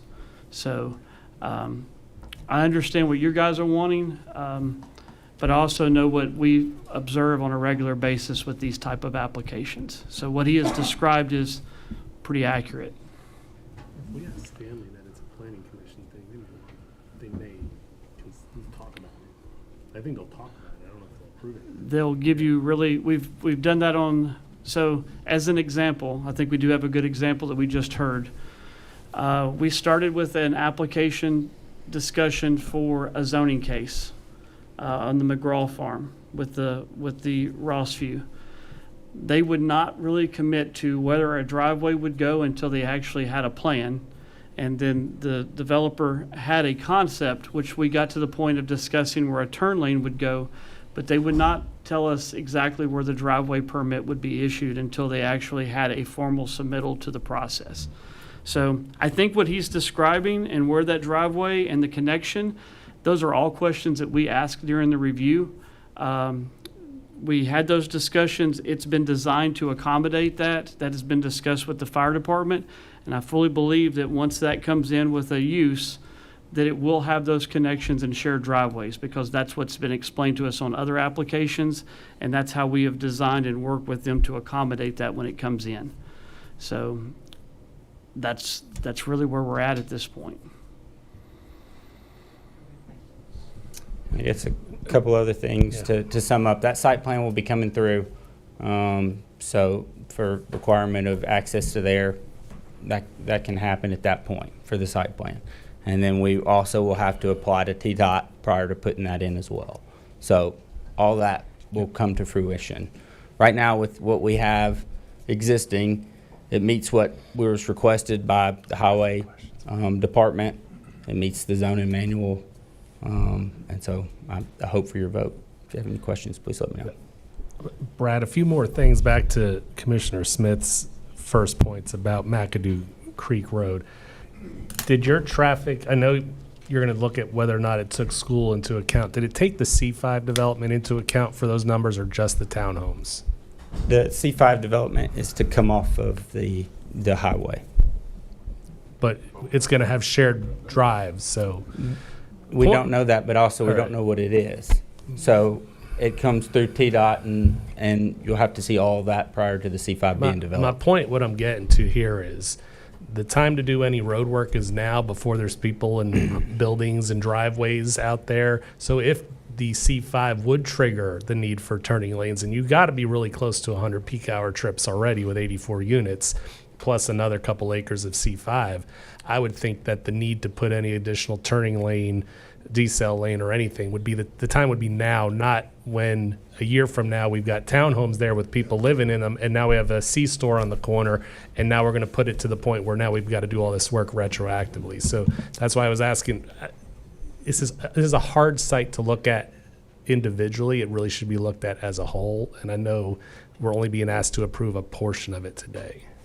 The warrant for a turn lane in and out of our specific spot is far from being needed. I don't know where the 100 peak hour comes from. The level of service is a B. The worst turn case is C, which is exiting, not entering. The entering was A, so I don't see it being warranted. I can take a look at it, but that's just asking for additional when this is a site we're looking at. When we go to develop that, we'll have to apply for all of this. We'll have to go through TDOT. That'll have to be a requirement to have that access. If it is denied, well, then we would try to come through development. At that point, a traffic impact study would be required. But those are all these ifs coming down the road, So we don't need to widen when TDOT access is most likely the case to have. I would go as far as to say that Mr. Tyndall was right on that. Even just looking at your plan, your private drive goes over into the 20-foot utility easement. And if we needed to widen the road and move utilities over or anything like that, we'd end up having to tear out part of your development. That's why. The driveway is common to go across the utility easement. It will have to go across either way. And I understand it's common, but I'm looking at the 20 years. The problem with Montgomery County is we always look at today. We don't look at 20 years out. Right. If it takes you 20 years to develop that commercial, and y'all do the highest intensity C5 you can do on it, and it's getting 500 trips a day in and out of it. Let's say you put a Wawa's there. Who knows? How are we going to account today for the possibility that TDOT denies your connection or makes it a right-in, right-out only available but there, because this is all one property right now, right? One owner. And they say that you got to push all of the rest of it out of this one entrance, one full entrance down here on McAdoo. And then our highway department comes in 20 years from now and goes, man, we got to widen this thing. This school traffic's getting way too much because, of course, all the citizens are complaining again. How are we going to accommodate to widen that at that point if everything's built all the way out and we have no plan for that second entrance at this point? This is a pretty significant what if. It's I not. would have to go through and need a TDOT plan. I understand, I agree with you on looking wide out. But to say that commercial, which will need a TDOT access, that's what we're saying, that's what we'll need to apply for. And if that's denied, that still comes through here. And so you could do what if on everything down the road. And so what we're asking is this plan here, it meets all the standards. That commercial up front will need a TDOT entrance and will be used that way. I mean, Okay, I'm going to throw out not a what if this time. Okay. What day was the traffic study done on? I'll have to look at that. I need to know that Yes, before sir. I can vote in favor of this. Perfect. The main reason being, if it was not done during school season with the peak hours on it, it's not factual. I understand. If it was done during any time after the day school let out, it's not factual based on when the peak hours are for that road, because I drive it. Right. I know you probably drive it. You I live do. out that way. You've seen the traffic. You've seen the traffic on PTA, what's it called? PTA nights. On October, whatever it's called, the Halloween night they do out there. The traffic gets crazy during the peak hours. Okay. So I want to know that was done before I can confidently do that. Any more We can questions deal for with me? the other entrance when the commercial side comes, but I'm not a fan of doing half and half because it's not a full plan at that point. Right. Let me embellish on this too, anyway. The highway department has blinders on if they're saying they don't know there's an issue on McAdoo Creek Road. That's regardless. So whether your plan is the way that it should be, there's still an issue there. And it might not have been when you took your traffic survey, but it's an issue. Understand. I'll take a look at that for you. Can I make a motion to defer for? Hold on, we're still in public hearing. Well, Sorry. let's wrap up public hearing. Let me finish with this. I thought we had called him back up, sorry. We as staff, we're looking at this as one site because it's not two parcels, even though it looks like two parcels. If they went to TDOT to try to subdivide off that corner, they'd have to go to TDOT to get an access, and they're not guaranteed to get that access back to the what if. So that's why I think we're all trying to look at this as one site, not two, until we know that TDOT's going to give you a full access on that second parcel. So it may be worth trying to subdivide it and go to TDOT, and maybe we'll help you try to get through TDOT if we can. On this is a little unique one where you don't quite know what you're doing yet, but we need to know that answer because it's going to affect what the rest of this looks like. So we can get on the phone with them. All right. Thank you. Thank you, sir. All right, we have room for one more in favor, SR 46-2026. Anybody? All right. Would anyone like to speak against SR 46-2026? Come on up, sir. Name and address, please. John Williams. I live at 152 Edmonds Way in Sheffield Woods. Some handouts here.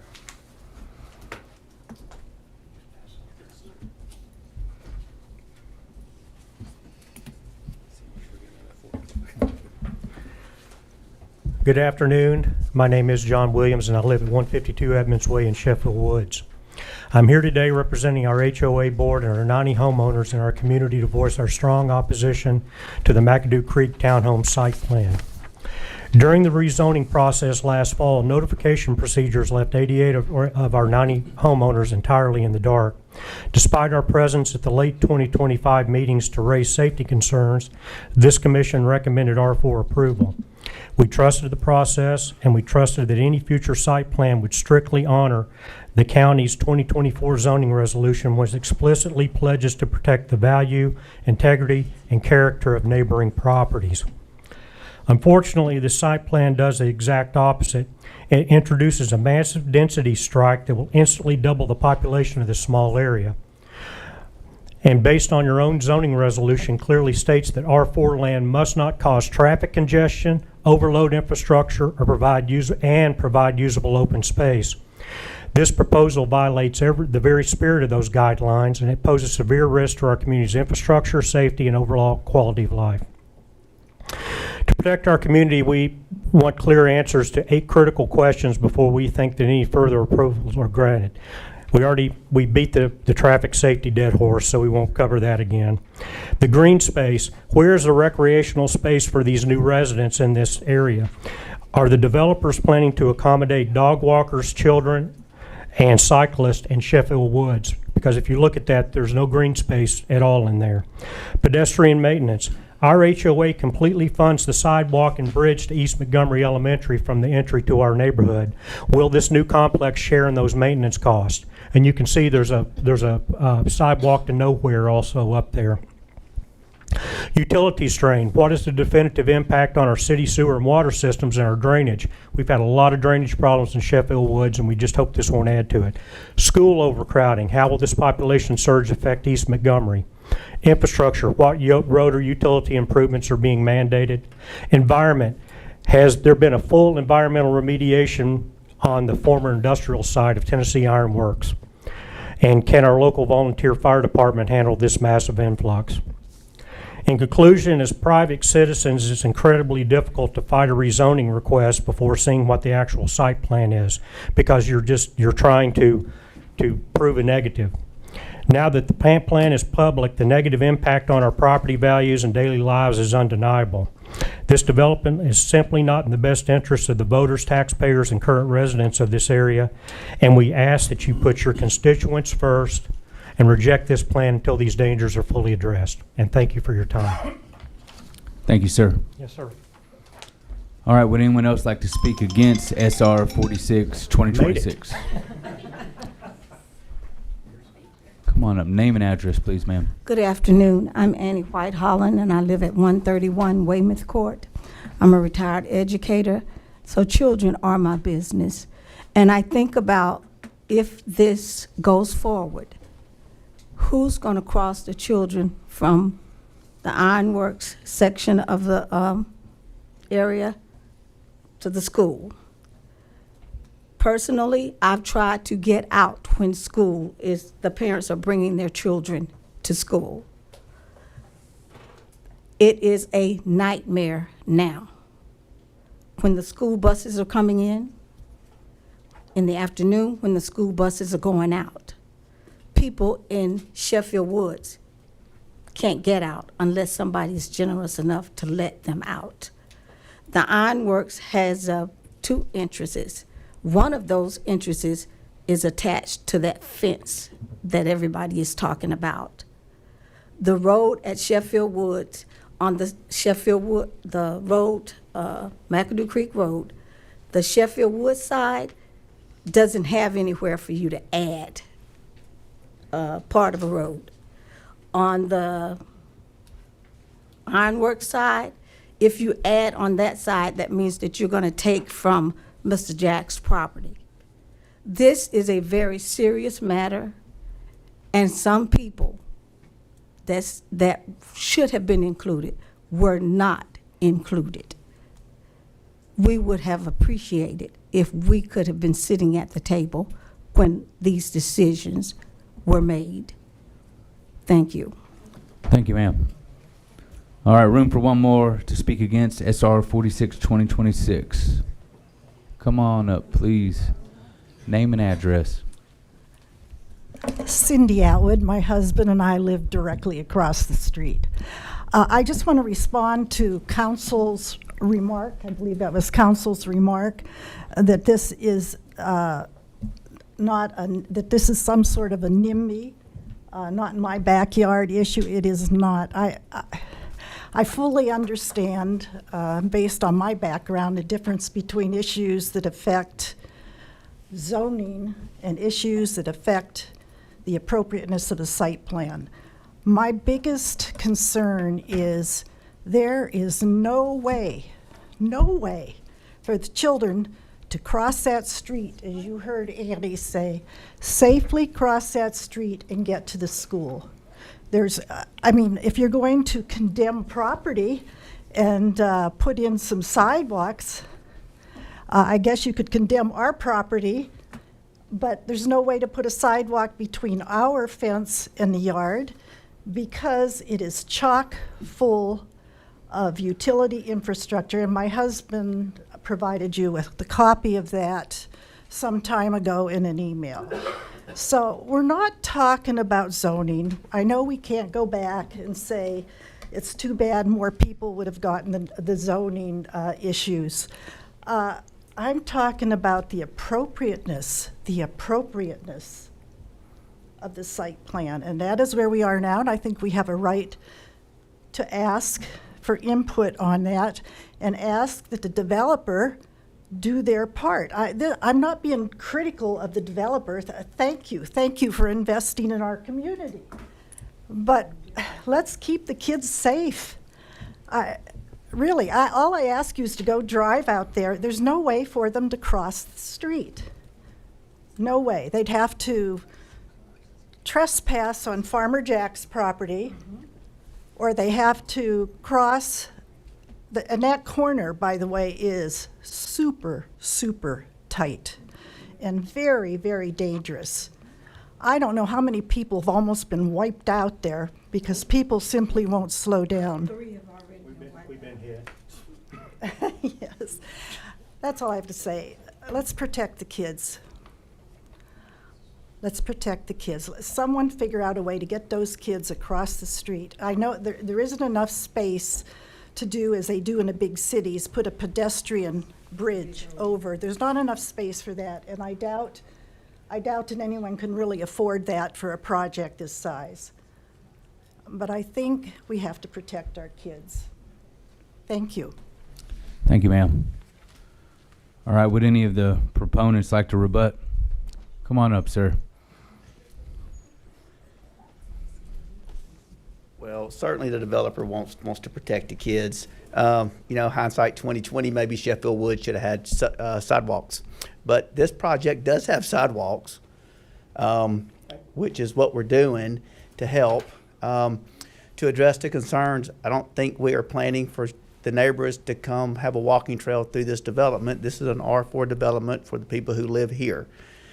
Outside of that, you know, what's before this board is, you know, the access, and let's talk about that. You know, well, Jeff Tyndall said it perfectly, and it was your question, and I've been through this. And when you go to TDOT and you say, I want access for this square, they want to know to the penny, you know, what's going on in that square. And you can't just say, well, I'm going to put a strip center with 5 bays. You're going to have to do uses. So we can't apply for that one until we get past this stage. I understand, you know, deferments come and go. If this body wants to do a deferment, we certainly will, you know, that's within y'all's purview. We'd ask you to approve it today. But if it's a deferment for us to address the turning lanes and the access, that's certainly something we can work towards. Again, as we sit here today, it has been zoned R4 with, you know, with all the respect due to the neighbors. We believe R4 is what it's zoned for, and that's what we have a right to build there. And we had to present a site plan that meets the criteria, and we've done that. And if we need to address it with some access, we certainly will follow up with that as well. Without being as very aggressive, that's my nice rebuttal. Thank you. Thank you, sir. All right, we're going to exit public hearing now. Commissioners? Where did Brad go? I don't want Brad to feel like I'm beating up on him. How long would it take you to find out about that date that y'all got the traffic study and all that? 1 month deferral, plenty? And then highway department for you to review it and make sure that it was peak hours during the school year, all that fun stuff? All right. And would that month give you guys time to talk to TDOT about an access on 41A? That's the wild card. We can get on their calendar. Get on a radar, maybe? Yeah, but sometimes that can be 6 weeks out. So we will call them tomorrow and get on their calendar to talk about this, but I'll email y'all when we do get a date to Well, talk I'd like to to them. defer this to next month's meeting then in the form of a motion. I'll second that, and I'd like to ask that we definitely stay with what was said here regarding even as we get past if we do get past and beyond this to where it's later down the road. This has obviously been educational, I think, for a bunch of us up here, but that we do assist that process to ensure that we can get the best possible scenario once it is known what is going to be in that C5 area. And I appreciate what was stated too regarding trying to work with them with the fence to ensure that that stays or an adequate replacement is put there. But I support the deferment as well. Was that a second? That was a second. Okay. All right, we have a motion properly made second for a 30-day deferral. All those in favor? Any opposed? Okay. SR 46 2026 is deferred.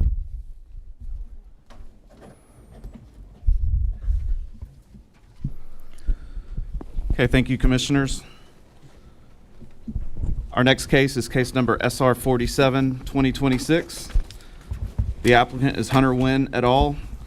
The name of the site is Northeast Villas Drive. It's a proposed multifamily development.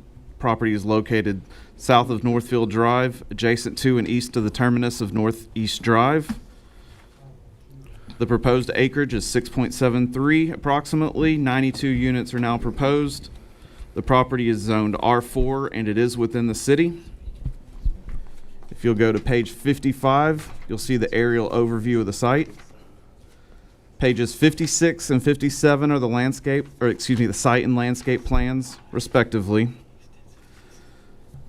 Pages 58 through 70 are comments and pictures that were received this month, and then pages 71 to 163 were comments and pictures received last month. So we've separated those into two different bookmarks, and I would imagine the commissioners may want a few minutes to look over that, and then we can get into the recommendations and other comments. Thank you, commissioners.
Okay, commissioners, back up to the staff report. The recommendation for this is for approval subject to the three conditions listed. Approval of all grading and drainage and water quality plans by the city street department to include road and sidewalk improvements as required. Approval of all utility plans by the city engineer's office. And final approval of the landscape plan after submittal of an approved grading and drainage plan. You can see the street department comments listed, including grading and drainage, connect dumpster to sewer, and don't send any water to the north or south. Analysis of the radius on Northeast Drive and Private Drive, which I think that was looked at, and to detain water on site. I think most of the other comments have been addressed. If there's questions for the staff, I'll be happy to try and answer those. Thank you. Commissioners, any questions?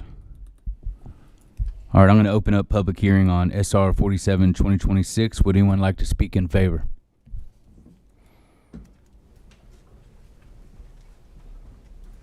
Commissioners, Vernon Weekly, 108 Center Point Drive, representing Hunter Wynn. Some of y'all were here and some weren't last month, so I'll just go over a little bit of the history of this. Y'all approved this site plan 3 years ago for a different developer, and then in the time between when Mr. Wynn bought it till then, it expired with a 3-year rule. So we just brought it back. And there were a lot of comments last month, so we agreed to a 30-day deferral. Most had to deal with drainage, or maybe all of them. So what we used that month for was to look at ways to help their problem, not adding to their problem. And in doing so, we decided to remove an entire building so we could increase the detention pond, not only large enough to hold our drainage water, but to help hold some of theirs. Now, that's a big area that drains to them from other places, and so we can't completely fix their problem. But we have addressed it as good as we can with this small site and have taken the effort to help reduce their problem. And so the staff has gone over lots of comments on this one. Even though it was approved 3 years ago, we seem like we had a lot of more comments this time, and we've addressed them all. They've recommended approval, and we've met all the requirements of a site plan, and we're requesting your vote in support of this. And be glad to answer any questions if you have any. Anyone have any questions? Thank you, sir. Thank you. All right, would anybody else like to speak in favor of SR 47, 2026? Seeing no one, I'll open up the floor to anyone who wants to speak against SR 47, 2026. Come on up, sir. Name and address, please. Kevin Bean, I live at 1037 Glenhurst Way. I'm here asking for a deferment on this. Looking at his site, his plan, his drainage, and I think it's the southeast corner, he's digging into a already established retaining pond that's shared by the HOA, the homeowners, and him. And if he go in that and start digging, then, you know, that being a higher site, I feel that water's gonna push in on our homeowners, and it's gonna cause us a major flooding once again. And I don't think nobody in our subdivision can afford that. And I don't think you can see that other little retaining pond on that map is good. So I brought this one, I only had one.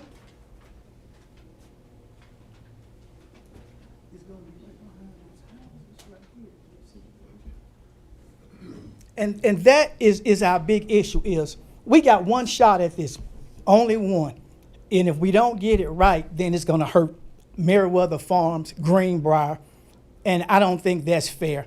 You know, we have to look at our situation. You know, yes, we do have serious flooding problems that haven't been addressed yet by the city. You know, just like I said, looking at that drainage pond, you know, it's taking over a shared pond. I don't know the legalities behind it. Maybe Mr. Smith can answer that.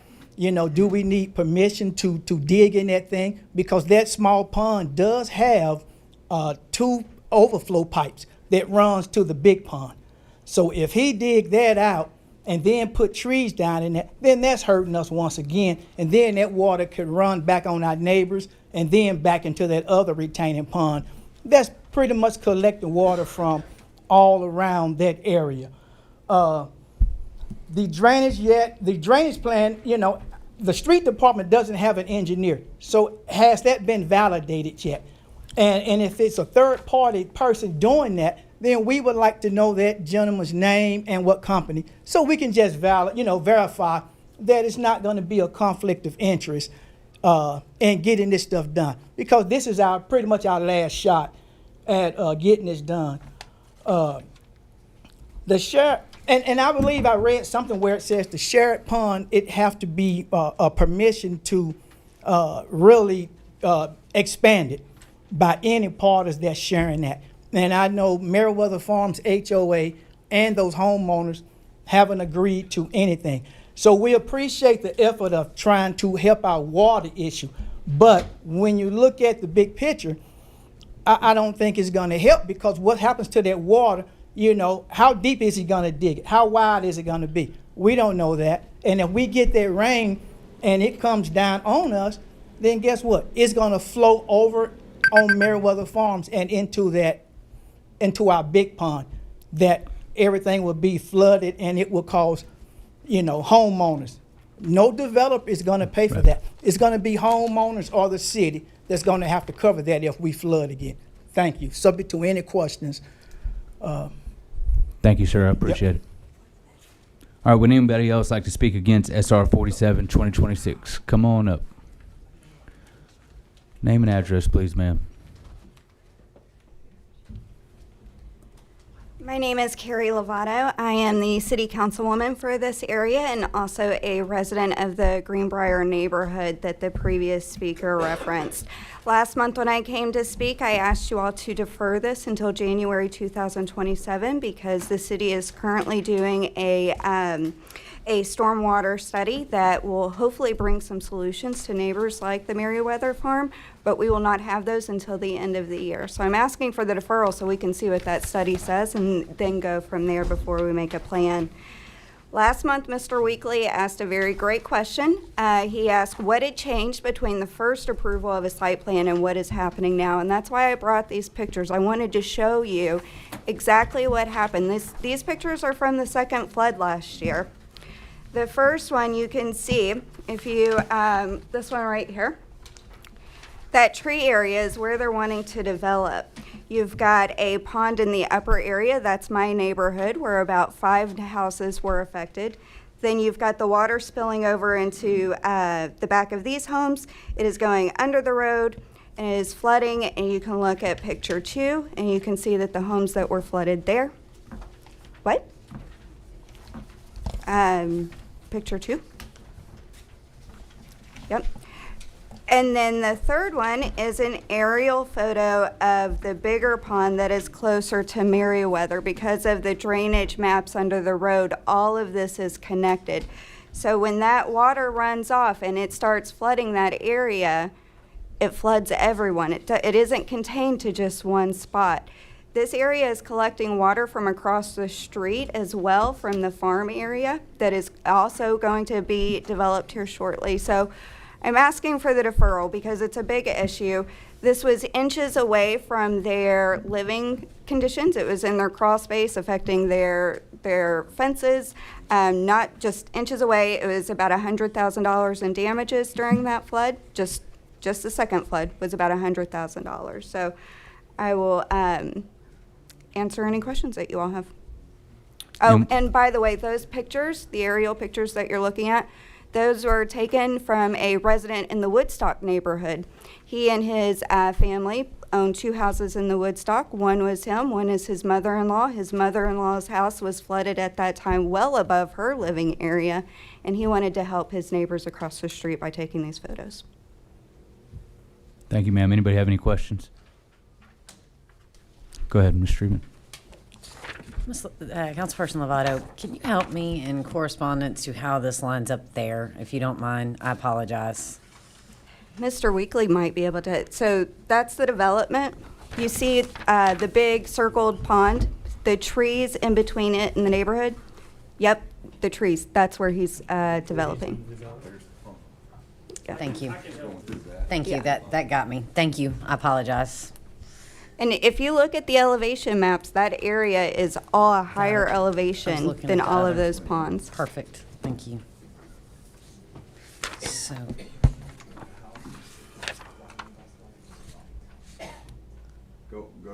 Go back one more picture. Yeah.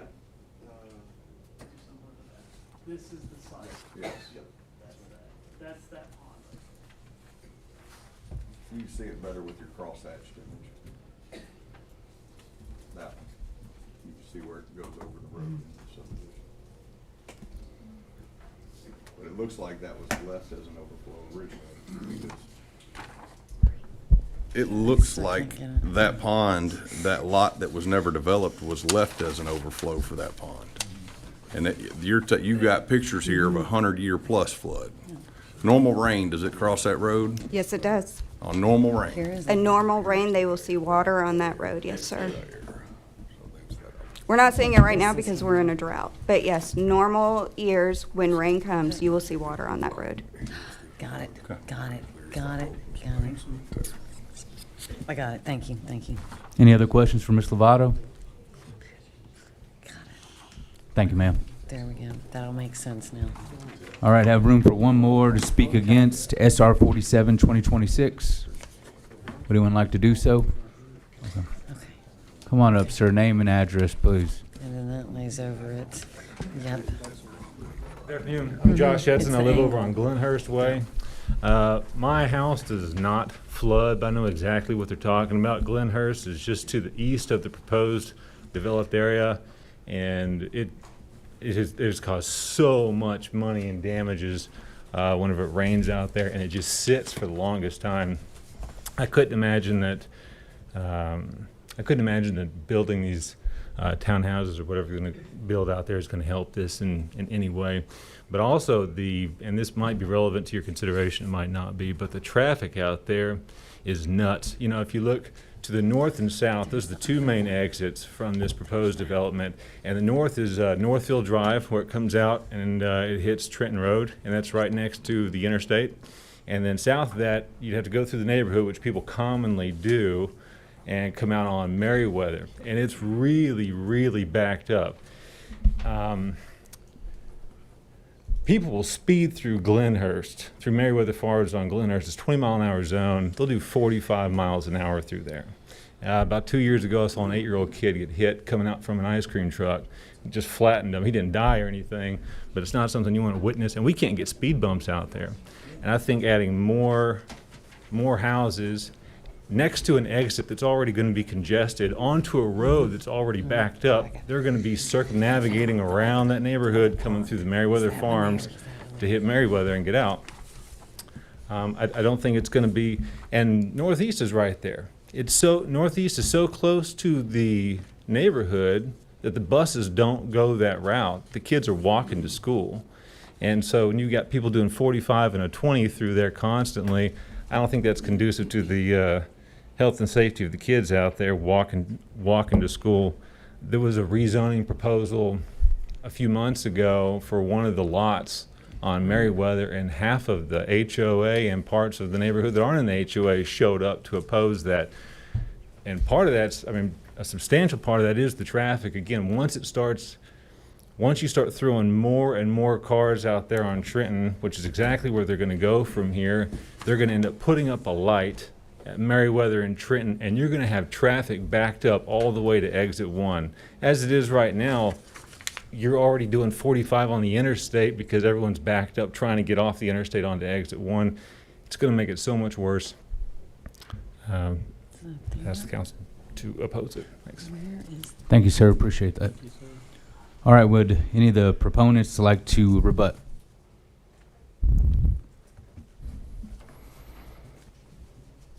Yeah, I'd like to say a few things, a couple of things, and then any questions you might have. On this increasing the size of the detention ponds, all that digging's on our property. It's not any on the Merriweather Farms property. It's all on our property. So we're not asking for permission to dig on their property because we're not going to trespass over on them. Like I said, and they have proven over and over, they have a drainage problem out there. What I'm telling you is that we're helping it by overcompensating the detention ponds and taking care of our own water at the same time. We're not solving their problem. We didn't create their problem, but we're not adding to it. And so, I don't know if there's anything else. Traffic, there's a light at McDonald's. That's be where these vehicles come out and go on to the road. So I don't know about how you wind around to get to Merriweather Road from this site. It would be difficult at best. And be glad to answer any questions if you have any. I do have a question. Sorry, Mr. Weekly. Actually, I applaud y'all for getting rid of a building and trying to assist the volume that y'all can hold on that property with it being the higher property. Because I'm looking at these pictures that the lady who just got up, Miss Lovato, provided, and if y'all do extra on your retention pond, you're gonna be helping out quite a bit on this neighborhood's big pond issue. Now, the Greenbrier one that's over there in the far side of this picture, that's a big flat spot that's considered their open space in a PUD.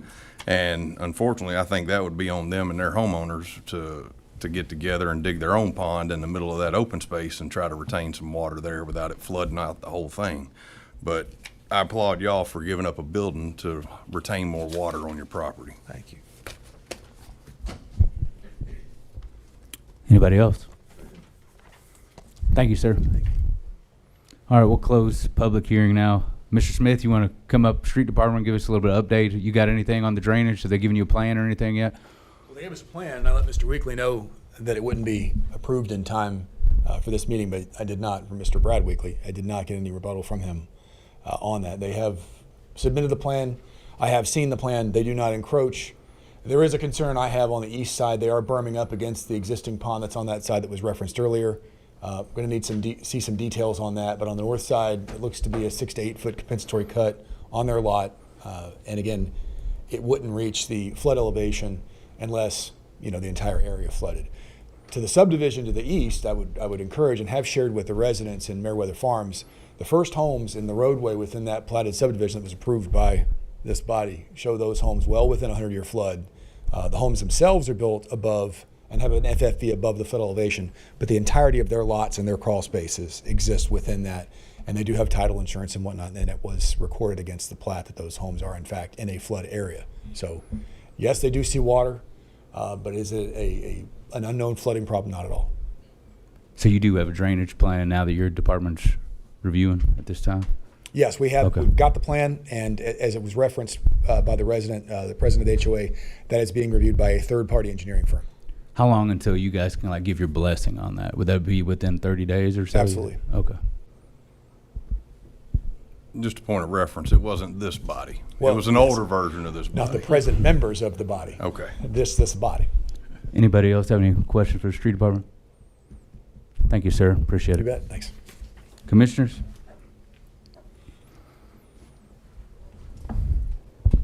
I'd make a motion for approval just based on the fact they've already given up one building and are planning to retain even more water. And I know we've talked about discussing seeing a drainage plan on this, but if he's already received it, that would be on his engineer to approve it. But how's that different than the one we deferred earlier today? Because they already gave up extra space and retention on the map. You can actually see it on the map. This month is completely different than the one from last month. I mean, with is that big the L-shaped fix, body. though? I'm not a professional in that department. I mean, he's giving up a building to fix? Do we know for sure? To hold a lot more water. I mean, I think it's prudent if we waited 30 more days. We have a well, motion, hang we on, don't have a I'll second. amend it. Mr. Weekly, 30 more days. Motion to defer for 30 days until the street department has a plan to review this drainage. Appreciate that. Second. All right, we got a motion for a 30-day deferral and a second. Any discussion? All those in favor? Aye. Any opposed? All right, it is deferred. SR 47, 2026.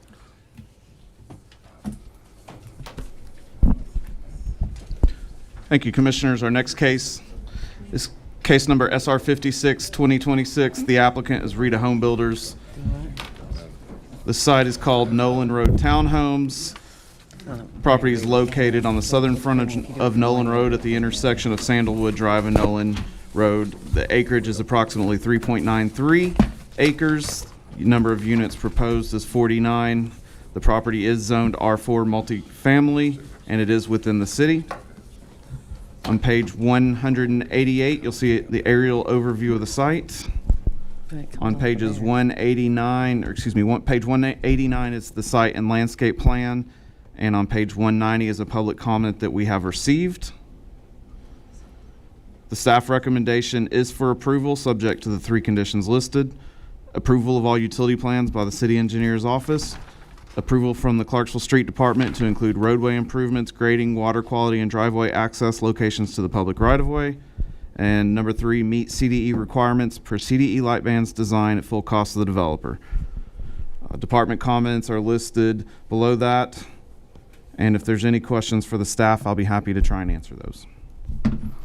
Commissioners, any questions?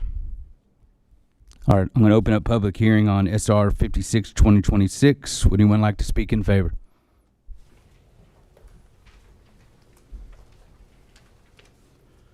Good afternoon, Britt Little's Land Surveying. We've worked with the staff. I think we have a plan that meets their approval in the best interest of the city and our client. I don't know of anything controversial. We ask for your approval. Thank you, sir. Thank you. Would anyone else like to speak in favor of SR 56 2026? Would anyone like to speak against SR 56 2026? All right, we're going to exit public hearing. Commissioners? Motion for approval. Second. All right, we have a motion for approval properly made second. Any discussion? With conditions listed. Yeah. All those in favor? Aye. Ms. Freeman, did you have something? We just wanted to make sure it said approval with conditions listed. Okay. Approval with conditions listed in the records. All right, we got a motion properly made second. All those in favor? Aye. Any opposed? All right, SR 56 2026 passes. We're getting there. Please open your abandonment tab on your tablet. This is AB 3 2026. This was deferred last month to request some additional information from the Highway Department. You did receive a response from the Highway Department. It's written there on page 2 and 3.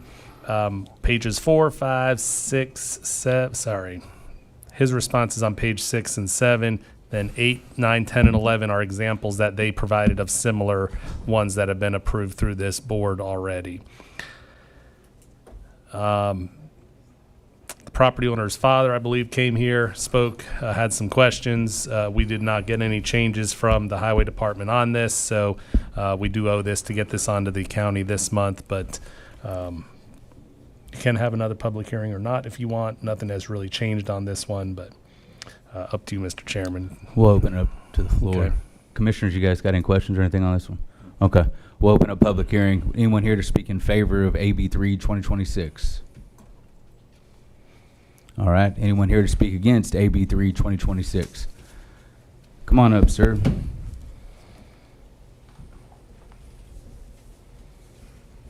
Wade Hadley, 407 Stone Meadow Road. I've got a something here.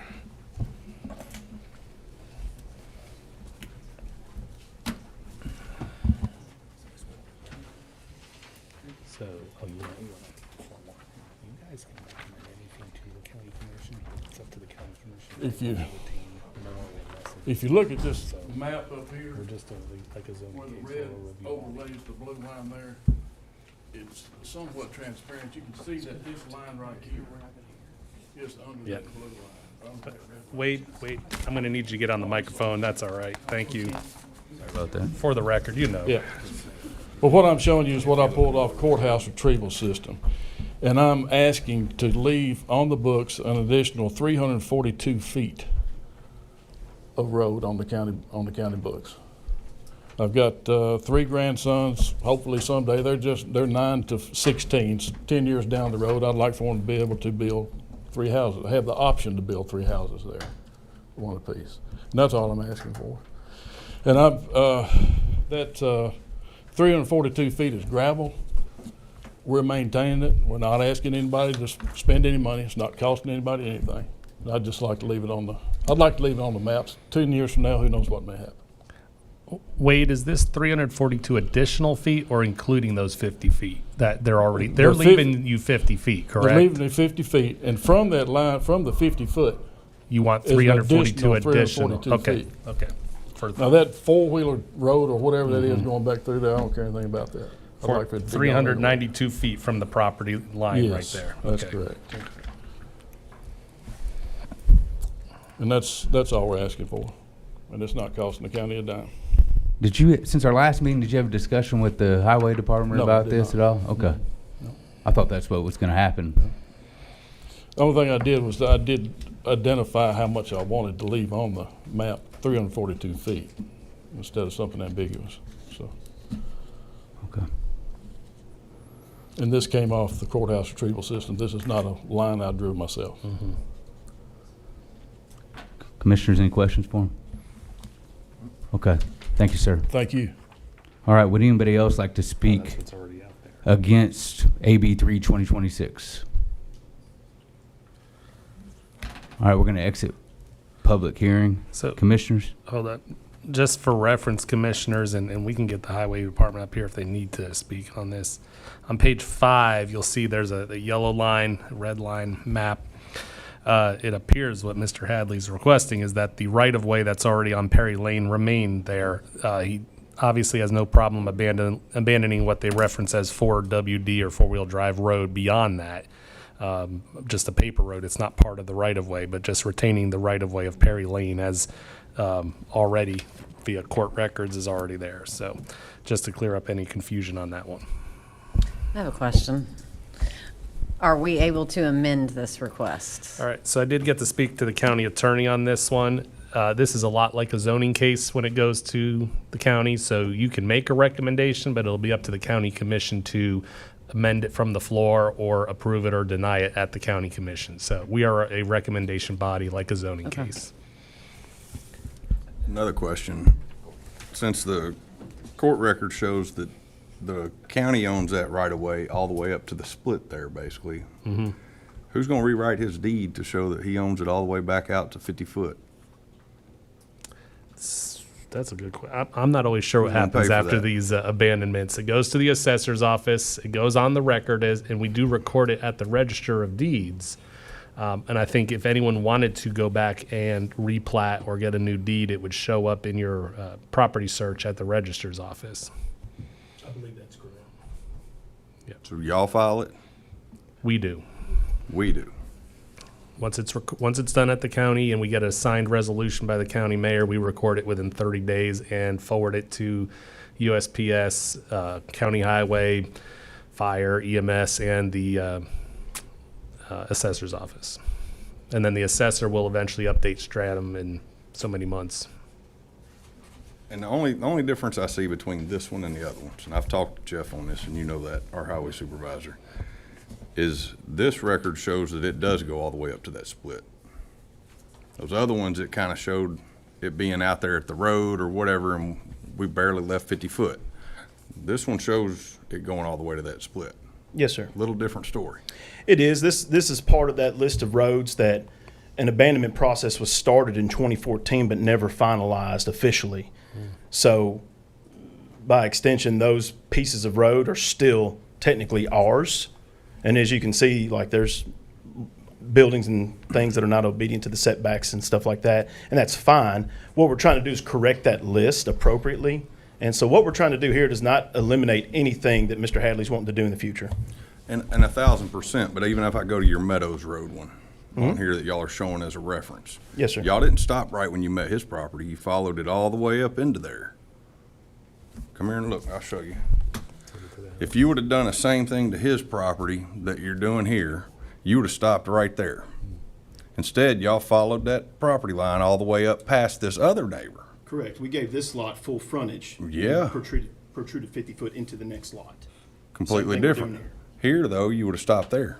You'd have stopped right here and gave it 50 foot. Yeah, 50 like you're foot doing right beyond. now. Yeah. You'd have done that here if it was same. That was Jeff Bryant's call. I get it. I get it. But it's I'm looking at that Meadows one, and it's a V-shaped lot similar to this one. And we kept it going to get it across that bridge. It looks like there's a bridge there because that looks like a really It's culvert. creek. Yes, sir. It's a creek bottom running through there.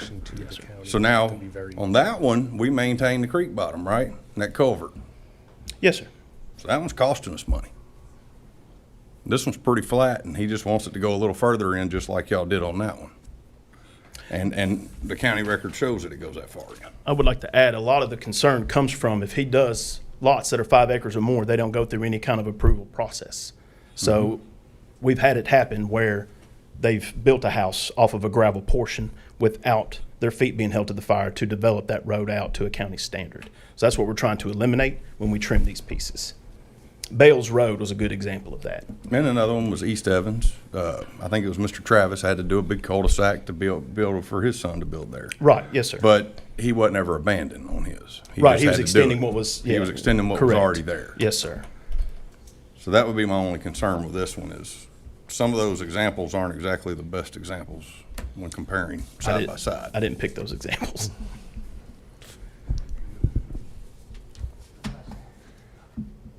Ms. Streetman? Can we divide the question, since there's probably going to be difference of opinion between the abandonments? Because these are all together, so, I mean, if we're supposed to... Perry. Is it just Perry? Yeah. My bad, I apologize. Okay. My bad, I was just like, wait, I'm sorry.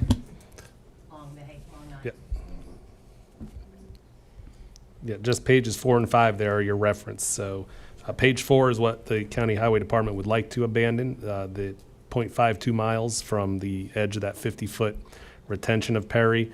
And then on page 5, that's the current right-of-way with the yellow line there. So depending what you want to do, we can help you craft a recommendation to the county commission. But I think if you want to further discuss it or make a motion, we can work on that.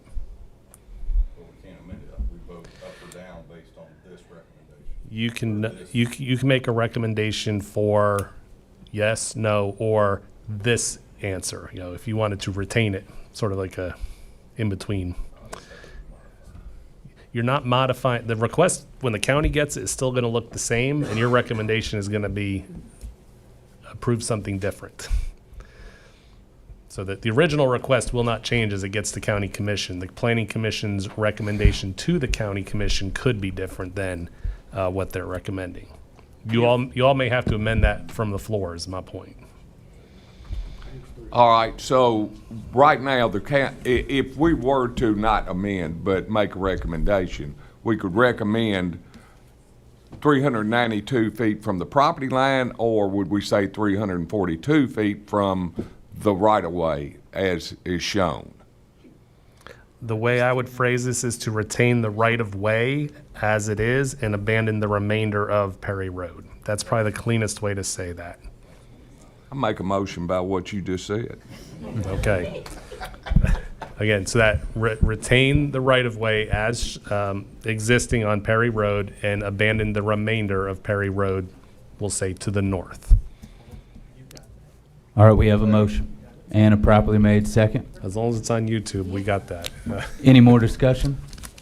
All those in favor? Aye. Any opposed? Okay, AB 3 2026 as amended passes. All right. We just have a couple items of other business that got deferred last month.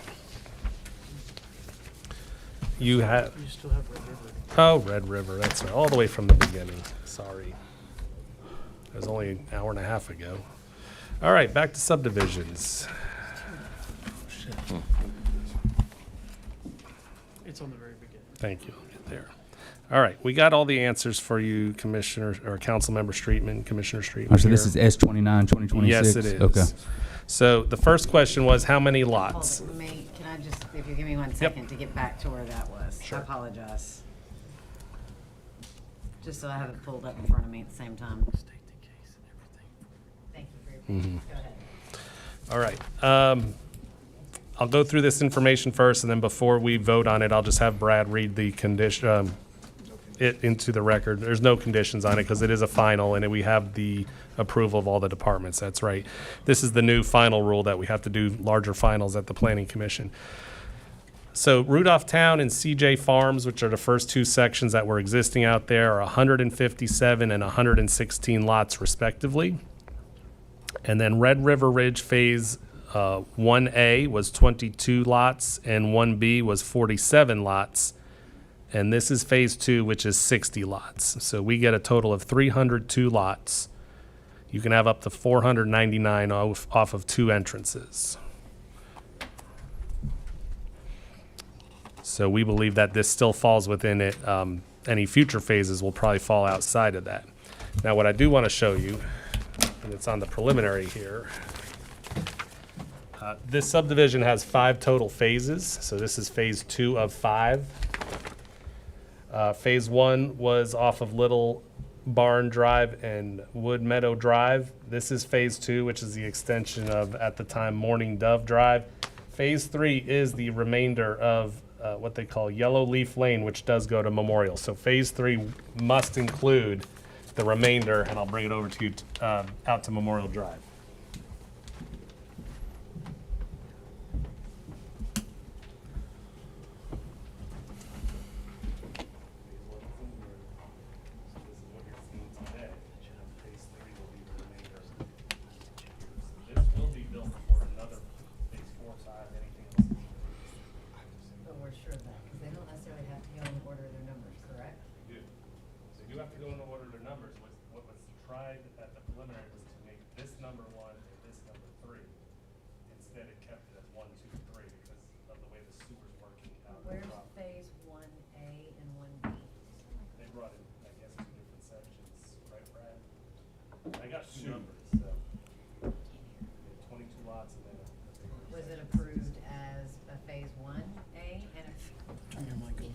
Mine is on.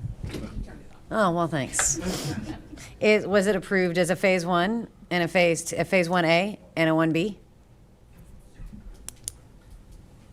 You won't have it in the, I'd it have won't to be look in at the the plan. subdivision. Because, I mean, that was how y'all gave me the numbers. There was 22 in 1A and 47 in 1B. I know it's typical for minor adjustments from a preliminary to a final, but I know that the area looks pretty close. It may not be exact. She, I think, has a right to say here that phase 3 needs to come in as one shot, which is what I think they're getting. That's what You I'm don't wanna asking. I was see a like, how 3A and a 3B. I certainly don't. Right, okay, Right. and I think you have the right to say that. I The gentleman's still here. I want to ensure that there is not another done until this road is connected. We will get that. We'll get that on the record. When you make a motion, just say you want 3 to come in as one phase. I don't want another, 3A, 3B.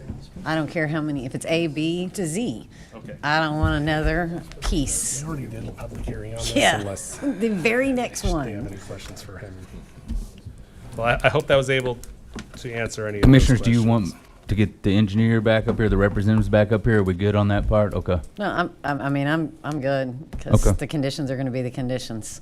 But to verify on it, because there's nothing we can do on a final plat, correct? There's nothing that could be much. required at this point in time on this one. Correct. But we can put this condition so that in the very next plat, 3A, 3Z, the very, very, very next one that comes through, they do not get any more beyond these 2 phases before that connection is made, correct? I think putting that on the record is a good thing, and then they're hearing you, and we're hearing you, and we'll have it in the minutes. Okay, that works for me. Bless Bless you. you. Thank you. That does too. Hang on, Cap. You sure can. You're saying a road must be built to Clarksville Street Department standards from phase 2 all the way to Memorial Drive before the next phase, no matter what it's numbered or called or any section, will be approved. 100%, Okay. because things weren't quite, I didn't say things correctly the first time to be able to get this. So I want to ensure that we have it now. So Which is phase 3, which is that road. again, I Yeah, don't we care won't, what it's called. we're not going to approve 4 or 5 before 3's done. Yeah. Like I said, I don't want a single Okay. additional lot beyond this final plat being approved until that road is connected, as was stated by my fellow commissioner. Okay. And approved. And approved. Make sure Mr. Conrad gets the message. Okay. And I want Yeah, we construction will need a traffic to motion. continue. Yeah, We we'll got need a S, motion on yeah, this one. S29, 2026. What do y'all want to do? Motion to approve under Ms. Streetman's conditions. All right, we have a motion. I'll second it because I want my conditions. And Okay. any other conditions Properly that made were listed, second with the sorry. conditions that were stated by Mr. Smith. By either one of us and of what was already on there, as if there were any other previous conditions, No other sorry. conditions on this final. Okay. All right, motion Thank you. properly made second with conditions. All those in favor? Aye. Any opposed? All right, S29, 2026 passes. All right. Now, on to other business. We have 2 months of P&Ls. I believe they can both be taken at the same time. They're at the same time in the other business.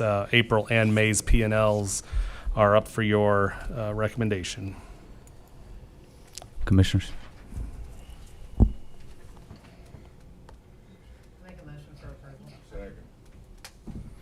All right, we have a motion properly made second on April and May's profit and loss. Any discussion? All those in favor? All right. All right. Any opposed? Thank All right, you. passes. I'm going to go out of order from the agenda just slightly because it's on your tablet in a different order. The next thing up is the fee justification report, letter C. We just need a motion to accept the fee justification report. Motion to accept the fee justification report. Second. Thank you. All those in favor? Any opposed? All right, right. justification report passes. On page 14 and 15 is the RPC's proposed FY27 budget. That's letter B.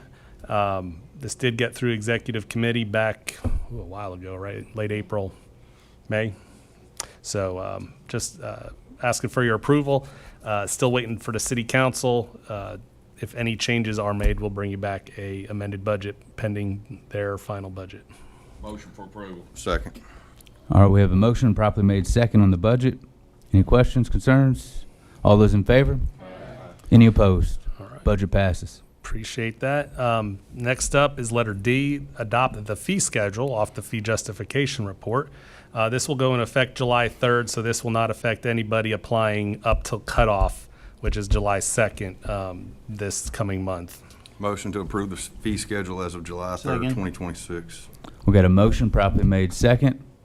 Seeing no one need to make any discussion, all those in favor? Aye. Any opposed? All right, fee schedule update is approved. E and F, both city and county capital improvement plans. Still waiting for the county to get me their final version, and the cities will change per their future adopted budget. So we'll just defer both of those. Let's just get a quick motion on deferring both the city and county CIPs. Motion to defer the city and county CIPs. All right, we have a motion properly made second on both the city and the county CIPs. All those in favor? Aye. Any opposed? All right, those have been deferred. Final item was discussed at the informal by the staff. We've not done one of these since I've been here. This is an area-wide rezoning. This was brought to our attention by someone who was buying one of those parcels in the shaded area there. This is Albright Circle, which is out off 41A by the Thirsty Goat for Landmark. And the interior of that circle where you see the R2D, that was rezoned by a gentleman about a year ago. There's 3 homes built out there. There's 3 empty parcels. Every one of these parcels has a single-family home on them. They're not commercial, so they're all legal non-conforming uses, and none of them really meet C5 setbacks. So when the gentleman asked to rezone just one parcel, we thought of it as an opportunity to correct this, which is zoned this way since '67, to R1 to make all these homes conforming with the zone that's around there. We looked at R1A, but we said that R1, because that's the prevailing zone around it, would be the appropriate zone to get them all at least as legal conforming uses. Some of them still have some setback issues because of their age, but at least they have they don't have to worry about if their home's destroyed, they can't rebuild it, which in C5, you couldn't rebuild your home. You'd have to rezone individually one by one. We think this is an opportunity to do this as a small neighborhood. So we would treat this as a zoning case next month. It would be ZO, CZ, whatever. Application would be of the CMC RPC, which is one of the 3 ways you can rezone a property. City can, county can, and the RPC and the property owner. I have a question. You stated that 3 of them have, 3 of them are vacant, or 3 of them have something on them? In the R2D in the middle there, Yeah, there's 3 existing homes built, and there's 3 vacant parcels. They just haven't built the homes yet. But on all the others? I believe there's 2 of those are vacant. 2 or 3 of them vacant. So they're really not all non-conforming in there. I would guess the vacant ones are not conforming. That's Well, I mean, I just knew that I was just clarifying on that. the ones with the homes on them are non-conforming. And one gentleman came and spoke. Or He was one asking gentleman if wanted I to- bought this, can I build a home on it now? That was his original question. And after we talked with the code department, they said they'd have to rezone. And we said, why not look at correcting the whole property instead of one parcel at a time? And then I believe you mentioned in the informal session that one of these lots, well, they might actually want to stay C5, but they can always bring it back and rezone. Is that correct? They can rezone. What our plan is tomorrow, we have a letter ready to go tomorrow if this passes here, where we will notify each one of these property owners, not the surrounding property owners yet.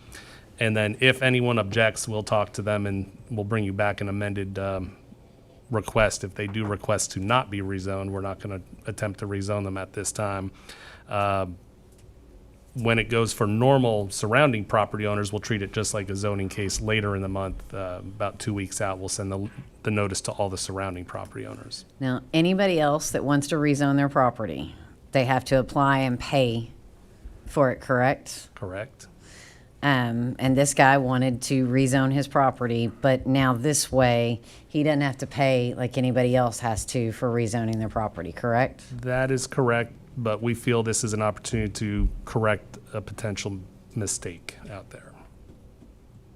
Even though it goes, I mean, the line for C5 goes pretty long across there. So it's actually changing all the stuff right beside C5 that's along there, and you're changing it all to R1 for that, correct? Correct. All those parcels, except for the ones on Bagwell Road, only access Albright Circle. It's 11 total parcels. But they're still going to be against C5. The one, yeah, C5 fronting on 41A. Are the property owners going to get to come and have a public hearing on this? Is that Yes. the plan? Okay. And if there is significant pushback, we will not bring this in next. We'll delay it a month to bring it to you and have additional conversations. Again, this is the first time we've done this in a long time. We got to make sure our messaging gets out correctly to these property owners, and I do want to be able to speak to all of them if possible. So this is just our permission for you to pursue this? Yes, sir. Okay. Will this improve their taxes? It shouldn't change their taxes because the assessor taxes you on your current use of the property. And with the size of these C5 parcels, I don't think it would change anything there.